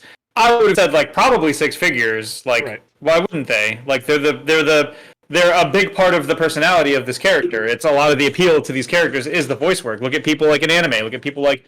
Now, and that's the whole discussion we can have, because holy shit, those people do not get paid enough. And that's been going around a lot lately, but we'll get there when we get there. But yeah, no, I was stunned when they were like $4,000, and I was like, wow, that's when I first read it, I was like, good. $4,000 a week? $4,000 a day? No. Yeah. So Jesus. Yeah, it's and that's the thing too. It's like this really exposes again, yet another artistic talent in the gaming industry as a whole that's either it's not appreciated, and these people are grossly underpaid. Well, I thought they got paid more than that. No, Voice it's acting is not minimum wage jobs, absolutely. And she went so. on to like saying how she was classically trained. She went to school for like 7 years. She trained under like people in England. She trained under people in Los Angeles. Oh yeah, yeah. She did 7 years. She said between an England school for like 3 or 4 years, and then the Yes. other 3 or 4.5 was in Los Angeles under somebody else. And that's the thing is like, yeah, this isn't like she wasn't like some person who just randomly got into voice acting. She wasn't pulled off the street. She wasn't applying randomly and got picked out of the blue or something like. And even if you do, I mean, how many times do you see voice acting work like GZDR said, like you've got Nico Bellic in GTA 4. He's like fans know that game because of his voice, you know. How many times do you sit down and watch an anime and like those people who do the voice work are like very distinct people that you can recognize in other shows, and you're like, I know who that guy is, I know who this guy is. I recognize Johnny Young Bosch, I recognize Matt Mercer, I recognize all these different people who play these roles, and it's wild to think that these people are like barely getting by doing these jobs when they're like, like I'm sorry, like Johnny Young Bosch is a great example. He carries Trigun. Like his personality and his inflections and the way that he does Vash makes Vash that character. Like absolutely. At least for me. Obviously, if you watch the Japanese dub, you're probably hearing somebody else. But like growing up as an anime fan, all these voices are a lot of what makes these shows appeal so hard. Like people like Christopher Sabat and what's his name? I forget the other guy. I'm drawing a blank. A guy who does Goku. Sean Schemmel, I think his name is. We'll go with that. But these people are like very distinct, recognizable voices. Like you can spot them you could watch a new show for the first time and be like, I know that voice. I recognize him. That's this guy. He's from this show. People like in Kingdom Hearts and in Final Fantasy VII Remake, the guy that did Reno and Axel, super well-known voice actor. I was just gonna say, and you can spot that dude out of a crowd of people talking because his voice just stands out. And it's crazy to watch these voices be, and even like the Halo announcer, that dude, like the Halo announcer right now, he's like on the the Fiverr community or something or whatever that is, where like you can like pay a little bit of money to like have him say a line. And it's crazy to think that like that's what these people end up in these positions because they don't get the kind of support they need. And I mean, it's wild because I could talk about like wrestling has this problem. A lot of wrestlers don't get paid super well, and then once they get out of the industry, they can't like even retire with good money because they don't have it. They just don't. That's why you see wrestlers keep coming back for guest appearances at the Royal Rumble or showing up at WrestleMania to like referee a match or like call the show because it's the only fucking way they can put food on their table for another year. And the wrestling thing is a whole other thing because they get the shit kicked out of them and then they get dumped and then their bodies are broken and they need like medical care and shit, which they don't get. That's a whole other thing. But like voice acting has the same sort of problem where like you've got union standards and industry standards, and some of the union standards are pretty great. Like I think like Jennifer Hale took over for Bayonetta, and she's in the female Shepard voice for Mass Effect. Right. I don't remember exactly. I've never had to say it out loud, but it's like the SAGAFTRA, maybe the name of like the Screen Actors Guild. Oh, SAFTA or union. Something? Yeah, something like that. That she's in that, and that the rates for that are like a couple $100 an hour usually for voice roles, and like a minimum of like so many hours, like 4 hours a session, no more than that, but like 2 days of minimum, so like 8 hours. And offering the original voice actor $4,000 is equivalent to like only giving her like not even a month's worth of work. And we're talking like 4 hours a day, maybe like 4 or 5 days a week or something. It was not great. Like I see people saying it's not too far out of industry standard, but to me that's just more of a problem with industry standard. If 100%. You can like still make such a little, like we talked about I'm sorry if I'm all over the place here. There's just so many little weird corner cases that show how crazy it is. We talked about Jujutsu Kaisen, the English dub of Jujutsu Kaisen 0, the movie. And Eris Quinones, she made $150 voicing Rika Orimoto in Jujutsu Kaisen 0. That's insane, dude. Like, I don't care. The film earned 13.7 billion yen, $180 million. Like, dude, even if you were just a background voice yelling like "watch out" because an anime monster was attacking, and all you did was like say a couple lines, like you're in a pretty high class production. You know, it's insane to imagine like being like I'm literally one of the starring voices of like the main protagonist of that movie. Like I'm the person who's with the protagonist at all times, and I talk maybe 1/5 as often as they do, depending on what scene you're talking about. And they're like, "Oh, that's cool. You were Rika Orimoto in that movie. Holy shit, that's wild." And you're like, "Yep, I got paid 10 hours of minimum wage time for that job." And it's like, what are you talking about? How is that even possible? And then I showed you today, like a thing ran by on my Twitter that was like, "Oh, remember Steve Carell being Gru in the new Minions movie or whatever, like Despicable Me or whatever, the new one." What did I send you that number? It was like something like 10 million? It was something insane. It was in the millions. Million? It was millions. Millions of dollars for what had to have been similar level of work. To voice Gru in that movie versus voicing Bayonetta in a game, I have to imagine that it's at least comparable. Yeah. And so to see someone like her be offered $4,000 to be Bayonetta for Bayonetta, and then to watch like Steve Carell get literally millions to be Gru, it's like this gap seems like it shouldn't be this wide, I guess is my issue. Yeah, and like we see like Jujutsu Kaisen making like 6 figures. I'm sorry, 9 figures in US dollars. Figures. But they can clearly afford to pay these voice actors and still not miss that money. So it's just, you guys made it's almost on like it's almost malicious at that point, coming out of that perspective. They made frightening. They made 9.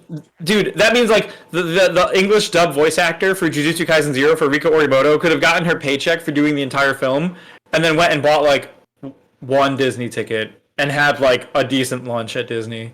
Right. Like, holy shit, that was like her entire fucking contribution to that movie that made 9 figures. Was like a decent one meal visit to Disneyland or some shit. Right. Like, holy shit, dude. So God. So voice actor, she's basically calling a boycott. And she called out Nintendo and she called out Platinum Games pretty hard. Yeah. Basically just asking to boycott the game. No, I'm not saying one way or another, people out there listening, if you should or not. I personally canceled my pre-order. I think it's kind of despicable, personally. Yeah, it wasn't on my list of games that I was going to buy anyway. Maybe like eventually on the road, it was like something I'd look at, but it wasn't like a priority right now. Sure. But obviously, I mean, my stance on this whole thing is like, by all means, if people want to boycott, call for boycotts, fantastic. I'm not going to like treat people worse if they don't do it, but sure. I think it's a good thing to do in general. I don't like to like. I won't like if you're like my friend and you're like, well, I bought Bayonetta. I'm not going to be like, get out of my life. But I will be like, right. What made you think like, why did you consider? Have you heard? I'll still try to like discuss it with you and figure it out. Mm-hmm. But no, it's pretty shitty. It sucks. Yep. And then the CEO of Platinum Games, Hideki Kamiya. His response here was sad and deplorable about the attitude of untruth. Amazing coming. This sounds very much like a fake news. Deplorable. It's really hitting some parallels. Yeah, that's all I can tell you now. By the way, beware of my rules. His rules, of course, is do not speak English on his Twitter because he will ban you. Dude, he tweeted once that people who come onto his timeline and speak to him in English are insects. And it was like, I get it, if that's not the language you speak, that's one thing, but like, holy shit, like the attitude, the asshole persona is like if you came on, like, I don't have a thing on my Twitter that's like, you must speak to me in English. And even if I did, I think it's okay to be like, I speak English as part of your bio. And then when someone tweets in a different language, be like, oh, I don't really interact with that language because I don't know how to speak it, or I don't want to lose nuance through Google Translate. But like, that's not at all what this guy's doing. This guy's literally doing some weird like supremacy shit. Yeah. So we saw this whole thing fall out, and at the end of the day, towards the end of the evening, his account kind of vanished, as in like Twitter. It looked like Twitter had stepped in at this point, so I have a sneaking suspicion because I don't think we've gotten a response out of Platinum officially yet. No, not yet. About this whole thing kind of breaking out. I don't think we've seen anything out of Nintendo, and I'm sure we'll probably see something tomorrow around noon, as we always do. Right. But it looked like the account was like intervened through Twitter. So I just have a sneaking suspicion that like Platinum's board was like, get this motherfucker off Twitter because this is not great. I'm sure. And I'm sure he was in first meetings all time. day. This isn't the first time he's done douchey shit like this. Right. He's had a habit of going on. Right. Sky, he's leadership of the Bayonetta project, but he is not leadership of all of Platinum. He's not like the CEO or anything at Platinum. He's just in charge of Bayonetta. Gotcha. But to be fair, the guy in charge of Platinum is also, they're like going into NFT territory, and they're going into games as a service, and yeah, he himself, the actual CEO, he talking about the NFTs, wanted to get rid of all his IP, not all the IPs, but just wants to go headfirst into like games as a service. games. Yeah, moving away from like their service traditional games, which story-driven obviously like games. Flopped. Yeah. Hopefully that's kind of sent them a message about that. But this is what we woke up to today, is that the account has been completely deleted. So, yep. Yeah. Which helps you paycheck genius. Exactly. Which is wild. Yeah. Like, but I guess this guy's had that persona for a while.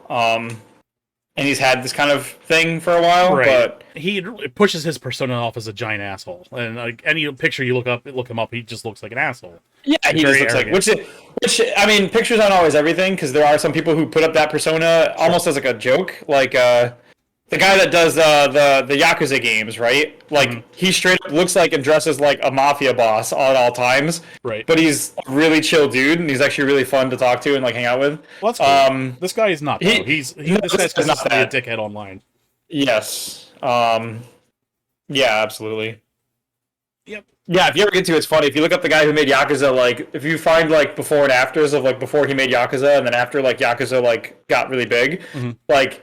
He went into like the role of being like the Yakuza guy, and he has like the flashy outfits and the hair and like the girls in each arm. But like he's actually like super humble and super nice to people when he interacts with them. He just likes the persona that comes with like being a Yakuza guy. It's really funny. No, this guy's, I think every interaction anyone's ever had with this guy probably ends up with you getting blocked. I remember like today, he was blocking people left and right. Everyone in the game dev community that I follow, all kinds of like in journalism people. Anybody, like people would post under his thing and be like, random questions like, did you pay Jennifer Hale more to be Bayonetta than you were offered, was it Haley? Yeah. What? Yeah. The one here that got replaced. Oh, Hellena. Okay. I don't know why I said Haley. And people would ask like, oh, did you do this or was that a thing? And instead of like replying or ignoring, he would block them. And it was like, okay. He blocked a cat. He blocked a cat Twitter account that posted like they replied to like what he said with like just like hashtag Bayonetta 3 or some shit. Like they didn't even say anything. He blocked them. People were making a game out of it. Like they were just like saying like dumb shit, and then they get blocked, and they would like post their screenshots of getting blocked on the thread.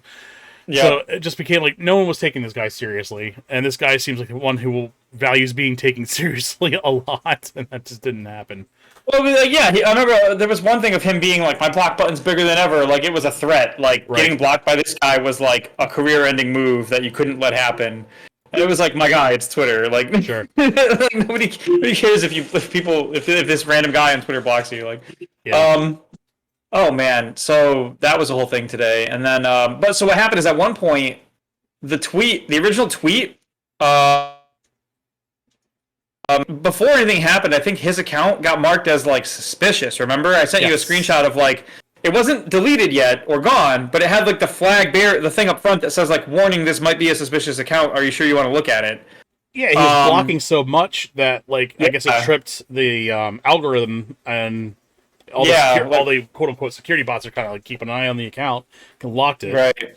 A lot of people were saying it was like he probably did so many actions so fast that like Twitter started to look at him as like maybe he's not really a person. Right. Which is wild to think that like you're that, I don't know, you're living that much online in the moment that you're doing that so much that like Twitter's algorithms start looking at you like a bot. That's insane. And then yeah, after that, I think sometime around, I think like closer to like 5 Eastern time, this happened. It just doesn't exist anymore. Now we don't know if that was he deleted it or if that was like maybe. Yeah, he did. Is that, you think so? Yeah, that's what I figured it had to be. Well, what I mean by that is I'm not sure if this was like him realizing he should pull his Twitter, or somebody at Platinum above him gave him a phone call and they were like, "I need you to delete your Twitter right now," yeah. or like, I don't know if it was him like just running away from the discussion by deleting his Twitter and deactivating, or if this was like pressure from above told him to like fucking shut it off right now. Be interested to see a week from now, when we come back, maybe on the 30th, see if he still has a career at Platinum. So, I don't know. I don't have any good examples offhand of Japanese game companies pulling people out of positions for things like this. right. But That I again, know of. Japanese companies and the people usually don't go this way out of line either. So we'll... Right. No, yeah, you almost never see this kind of. It's an oddity, that's for sure. He seems too cocky to back down on his own. That's what I'm thinking. I don't think he had it in him to like. Yeah, he's not someone who can admit that he's wrong. You know? Yeah, exactly. Safe bet there. Yeah. All right. Oh boy. Yeah, we'll check up on this story. It'll be interesting to see what happens to Amazon, or not Amazon, but just overall sales of Bayonetta when it comes out. Bayonetta. So yeah, and that sucks too because like Bayonetta like wasn't ever like a super big franchise, and like speaking as a Metroid fan, Metroid just got its like comeuppance with Dread. And that game did sell well, but it also still didn't blow out anything. We still need to like get more sales of that, and we still need to like throw more support behind Metroid if we want to see more of that game. Real close to 3 million sales, which is phenomenal, and I think best-selling Metroid of all time at this point. Oh, yeah, absolutely. That's the thing. I'm hoping they take that as the sign, not like putting Metroid up against like Breath of the Wild and being like, who did better? Right. That's not going to happen like that. But I know that like the Bayonetta franchise, the first one did good. Mm-hmm. The second one, I think, it got picked up for the Switch because it wasn't going to be picked up by the other consoles or something. They weren't really sure it was going to sell. So Nintendo kind of took the gamble on it and went all in on 2. And when it did well, because if I remember correctly, 2 was like a 10 out of 10 from everybody. It performed really well on reviews and everything. That's when they bankrolled 3 so hard to make sure that they could kind of get 3 to where they wanted. Mm-hmm. So it's a shame to watch the franchise kind of have this problem right at the exit gate like this. Right. But I guess we'll see. I've seen a lot of people saying that it wouldn't be hard for Nintendo to sort of fix the problem by just having her do a voice pack for the game and cutting her a check for like 6 figures and being like, here you go, do some lines for us. We'll put it as an option, like a voice pack you can put in as like a DLC down the road. Mm-hmm. And kind of just fix the whole thing and kind of brush under the rug. It wouldn't fix the longer term trends that are a problem with voice acting, but at least in this one individual case, it would make, buying Bayonetta not feel like unethical. Right. So hopefully that kind of thing happens. And that's the thing, right, with Nintendo, because like sometimes they're pretty good about that stuff, especially because like this wouldn't, cutting her a check would literally be a drop in the bucket. They would not give a fuck if they had to cut her a check and make her do some voice work to feel better. Fucking A. Yeah. But like that's the thing, right? On the one hand, it'd be very easy for them to just be like, "Hey, come back to the studio. We'll cut you a big check, and you can do some voice work." But on the other hand, sometimes they just do not care, and they'll just quietly let it happen. So who knows?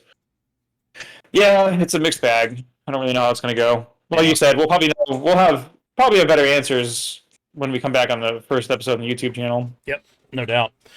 All right, let's move on. We've got some upcoming games and stuff to talk about here. But first up, would you guys advocate for some type of voice actors union in gaming? Absolutely. She would get just as much work as Troy Baker. Yeah. I'm always pro union. Same. I was gonna say generally speaking, I think the only unions I ever have a problem with are like police unions, and that's just because that establishment has been they operate in the interest of capital. So it's right. It's the anti-union almost.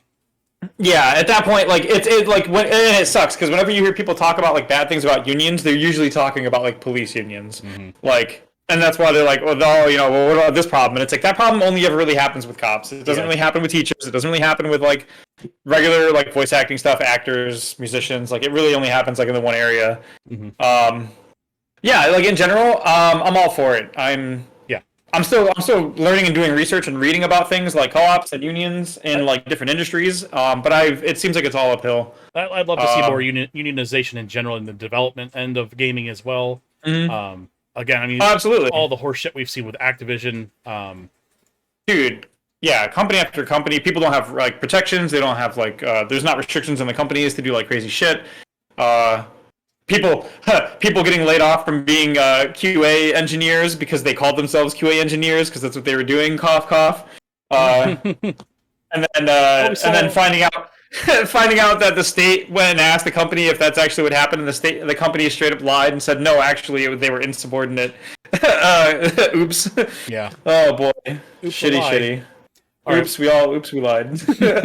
Oops, all lies. All right, so let's move into some subscriber games for this month. PlayStation Plus games. We have our lineup here. Wrong frame. There we go. So we have our PlayStation Plus Extra and Plus Premium catalog here. So we're going to be getting Grand Theft Auto Vice City, the Definitive Edition coming to PS4 and 5, Dragon Quest IX S, Echoes of Elusive Age coming to PS4, Assassin's Creed Odyssey PS4, Dragon Quest Builders on the PS4, Dragon Quest Builders 2 on the PS4. Both phenomenal games. Cannot recommend. I definitely can recommend them. Dragon Quest Heroes. I hear it's really good. I have not played this one though. The World's Tree of Woe and the Blight Below on the PS4. Dragon Quest Heroes 2 Explorers Edition coming to PS4. Inside coming to PS4. The Medium coming to PS5, Naruto to Boruto, Shinobi Striker, PS4. And of course, all these PS4 games you can play on your PS5 as well. Assassin's Creed Chronicles China coming to PS4. Assassin's Creed Chronicles India coming to PS4. Assassin's Creed Chronicles Russia, PS4. Assassin's Creed 3 Remastered coming to PS4. Assassin's Creed Syndicate coming to PS4. And I think the Syndicate was one of the last games before they went hard into the grindy RPGs. Yeah, Origins was they started that. It was after that. Yep. Ho Come, that's coming to PS4. And then we have the premium catalog only with the PS Classics, Yakuza 3 Remastered, PS4, Yakuza 5, Yakuza 4 Remastered PS4, Yakuza 5 Remastered PS4, Limbo's coming to PS4, Ultra Street Fighter 4 PS4, Lords of Shadow PS3, and Everyday Shooter PS3. And obviously those two last ones will be cloud streamed because PS3 processor architecture and all that good jazz. Yeah, yep. So it's weird to see that the middle tier seems to be the kind of like the best one to go with this PlayStation's new setup yet. We really haven't seen them invest too much into their classics catalog. Not a lot of like the classic PS1 games that we were expecting. Hoping to see some more of those come around maybe before Christmas. Right. But the not the essentials, but the middle tier seems to be the move at this point. So there's a lot of good games. Oh, 100%. All that Yakuza and all the Dragon Warrior games. That's all good stuff there. Oh yeah, absolutely. Huh. All right. So let's talk about upcoming releases here. We have A Plague's Tale Requiem coming to PlayStation 5, Xbox Series X and S, Switch, and PC, October 18th. Ghostbusters Spirits Unleashed coming to PS4 and 5, Xbox Series X and S, Xbox One, PC also coming October 18th. I believe that's the one you and I and Sammy were talking about last night. So, yep. The asymmetrical 4v1. Yeah. Them's Fightin' Herds come to PS4 and 5, Xbox Series X and S, Xbox One, Switch, October 18th. Uncharted Legacy Thieves Collection making its debut on the PC coming October 19th.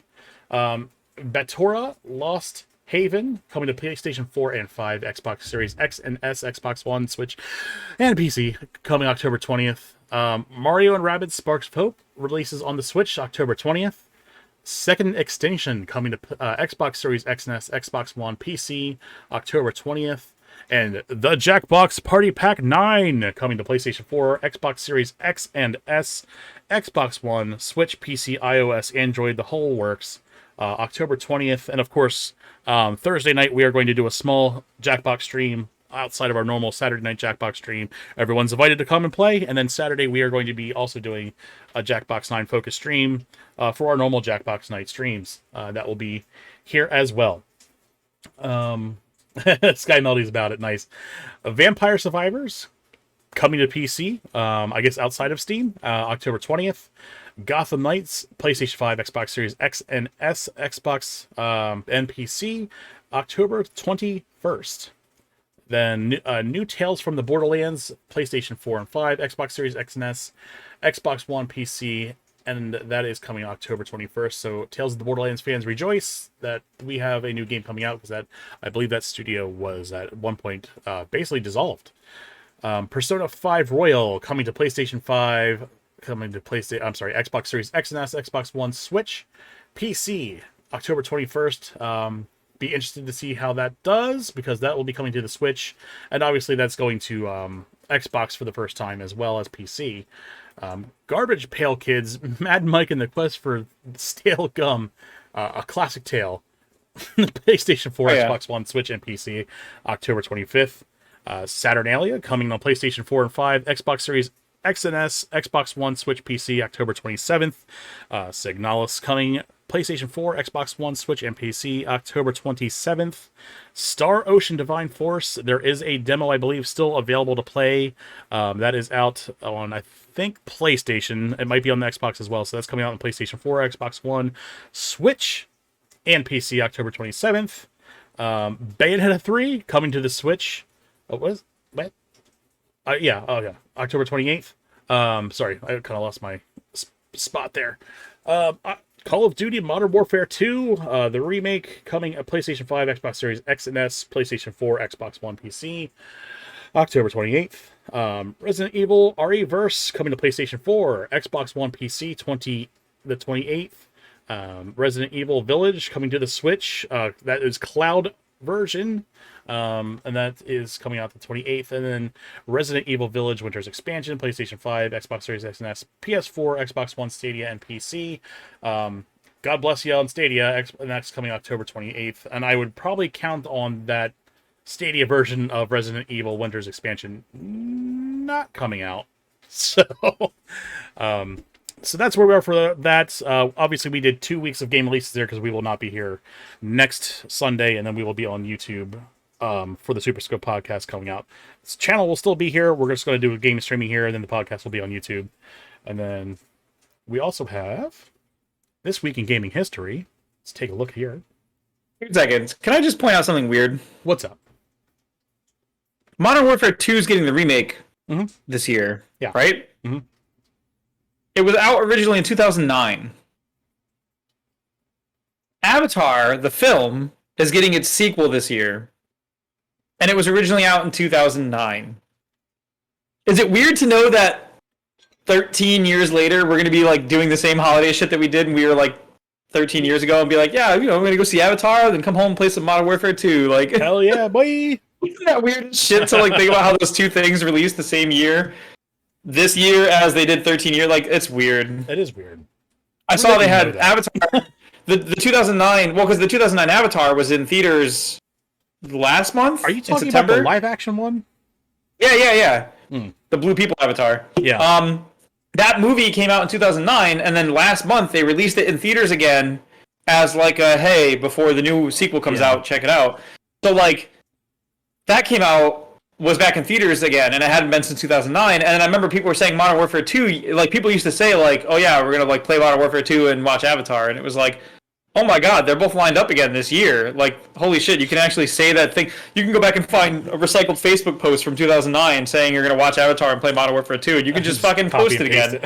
Yeah, you're saving on social media engagement labor. Oh yeah. I saw a meme, I think, on Twitter that said that, and I was like, holy shit, I have to point that out to Retro. Nice. I love it. I'm here for it. I didn't grab it, so I was like, oh, I'll have to construct a framing for this. All right, oh, man. Let's take a look at This Week in Gaming History. So Yoshi's Woolly World came out on the Wii U 7 years ago. Fallout New Vegas came out on the PC, PS3, Xbox 12 years ago. Borderlands, the original one, came out on the PS3 and Xbox 360 13 years ago. I had to look that one up. I thought that one was like a little bit older than that, but no, sure enough. Castlevania Order of Ecclesia came out on the DS 14 years ago. Fire Emblem Path of Radiance came out on the GameCube 17 years ago. Castlevania Lament of Innocence came out on the PlayStation 2 19 years ago. I think it's interesting that we have, I think this week and last week I had so many Castlevanias in gaming history just because they left the launch in like October. The spooky month. Yes, spooky month. Devil May Cry came out on the PlayStation 2 21 years ago. GTA 3, Grand Theft Auto 3 came out on the PlayStation 2 21 years ago. Perfect Dark came out on the N64 22 years ago. Metal Gear Solid came out on the PlayStation 24 years ago. And everyone's favorite, Mr. Bones, coming out on the PlayStation. I'm sorry, Sega Saturn 26 years ago.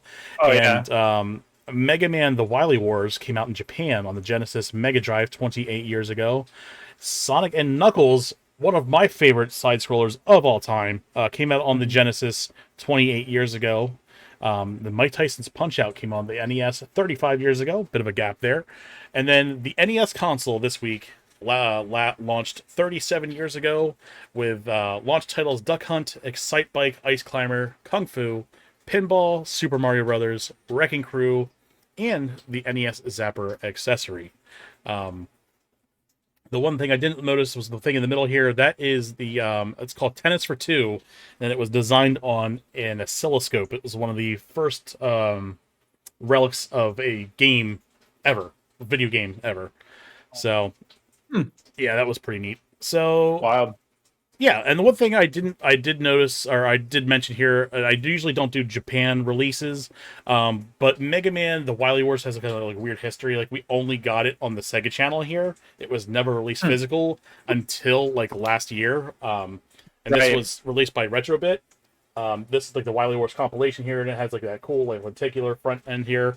But that came with like it comes with like a physical copy of the Wily Wars, and Wily Wars is basically the first 3 games of Mega Man on the Nintendo, put over on the Sega Genesis with a little bit of updated graphics, some new features added to it too. That's cool. Yeah, it comes with like came with like a bunch of trading cards, all kinds of stuff. So this is fun. It was a nice little piece of my collection there.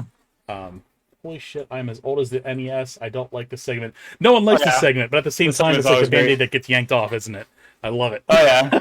Did you, It's my favorite segment because it always makes people so uncomfortable. what did I see in that graphic? Devil May Cry. Did you know the original Devil May Cry was supposed to be a Resident Evil game? I do not. They originally started developing Devil May Cry as a Resident Evil sequel, and then like I guess like it was supposed to be a sequel to Resident Evil, and it kind of went off the rails during development, and they were like, "Fuck it, let's make a new game out of it." Nice, because the stuff they were adding to it was going so out of whack for like regular Resident Evil. They were like, it just needs to be its own series at this point. So that's why they made Devil May Cry, which is why the original Devil May Cry has the Resident Evil cameras and corner shit, the tank controls and everything. Gotcha. It's because that's what it was really designed to be around. And then once the first one did well, they were like, okay, maybe we should kind of take it in a direction that's not just Resident Evil, but not Resident Evil. More actiony. Interesting. What was the other one on that list that I saw that caught my eye? Bring up that graphic again if you can. All right. There was something else on there I was going to comment about, and I forget what it was. Oh no, it was Perfect Dark. Did you ever play the NES? I'm sorry, N64 is Perfect Dark. I did. I played a little bit actually when they re-released it on the Xbox. That's it. That's my only experience. That was one of the earliest games where that was one of the first games I played that I encountered one of those crazy like you were talking at the top of the show about like Einhander having those like weird conditions to send you down alternate paths and do things you're not supposed to do or things like that. That game had one of those.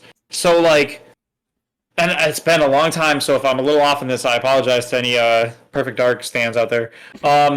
You could like go to the shooting range and test out different weapons. And you could explore the compound by like walking around the area before you in between missions. You could walk around the HQ. Yeah. You could, if I remember right, you could go take something out of the shooting range to another part of the facility, and you could find a box, like a floating kind of crate, and you could like bring it back to the shooting range, and then you could pick up the throwing knives, and you could stick throwing knives in the box. And then you could bring that box back out to like outside of the office where the owner of the company was, and then you could like go back to the shooting range and get a gun that shoots through walls with like an X-ray thing, and you could aim at one spot and shoot the box and blow it up from inside the shooting range, and it would dump the knives in that area. And so you can't only take the weapons out of the shooting range, but if you stuck the knives in the box and then brought the box to the office, you could shoot the box. And it would dump the knives on the floor outside the shooting range. And the game wouldn't do anything about it. It would just leave the knives. And then you could go like through a vent.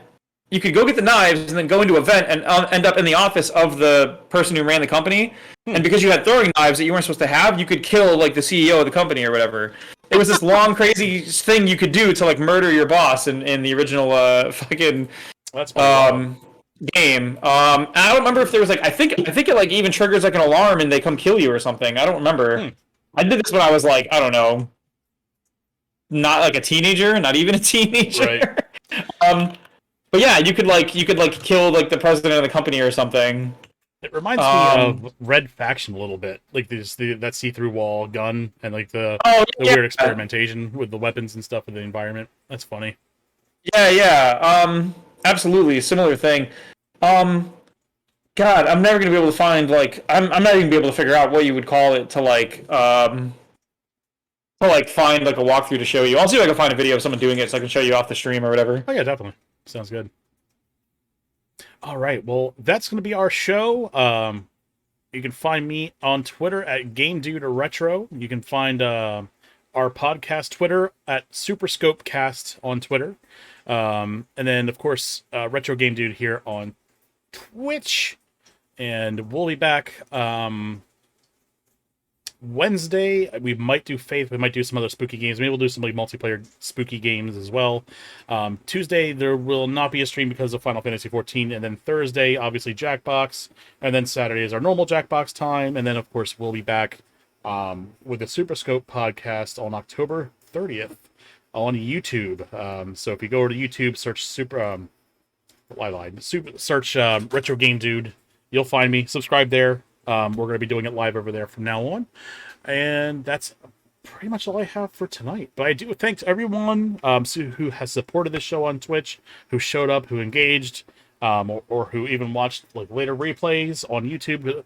These episodes do go on YouTube after a day after live, so this will be on there, on YouTube tomorrow morning. Again, part of the reason why we are moving over to YouTube is because we have to wait 24 hours as part of a stipulation of being an affiliate to show this anywhere else. So with something that's news and periodical stuff, time sensitive, obviously. So waiting a day kind of throws a gear in our wrench for it being up to date information. So that and just a lot of the background issues with like Twitch lately. So yeah, that's where we're at. But 50 episodes down, man. We did it. Yeah, it's crazy. It doesn't feel like it. Right. But there was a long string where like it just kept being Sunday. Like we'd like do the podcast and we'd be like, all right, I'll see you tomorrow, and we'd go to bed and we'd wake up in the morning and be like, yeah, it's Sunday. Again? Right. We're doing podcast again. It felt like it happened a lot. Right. It was like, okay. Oh man. Yeah, we've been having a blast this last year and some change. Even if like we get 2 viewers a night, I'm loving it. The engagement, even like that smallest amount of engagement means a lot to us. Means we're doing a good job. And at the end of the day, hopefully we make a good product. But obviously, let us know in the comments if there's any way we can improve or do anything else. We'd be happy to do it. Let us know in the comments what games you're buying, what you feel about anything that we've ever talked about, all that good jazz. So, oh yeah, congrats on 50. Thank you so much. And thanks to Claire for coming out. She's been hanging out in the chat. I don't know if she's here. I know she's here, but I don't know if she's here. She's probably playing some Final Fantasy right now. But she's been hanging out in the chat for weeks, if not months. Thank you to old people who aren't around anymore for at some point supporting our channel too. So, but yeah, that's it. Like I said, we'll be back then October 30th for the SuperScope podcast on YouTube, and Wednesday and Thursday streams, and Saturday, of course, for Jackbox. So, thanks again. Have a good night, and go play some games. We'll see you again soon.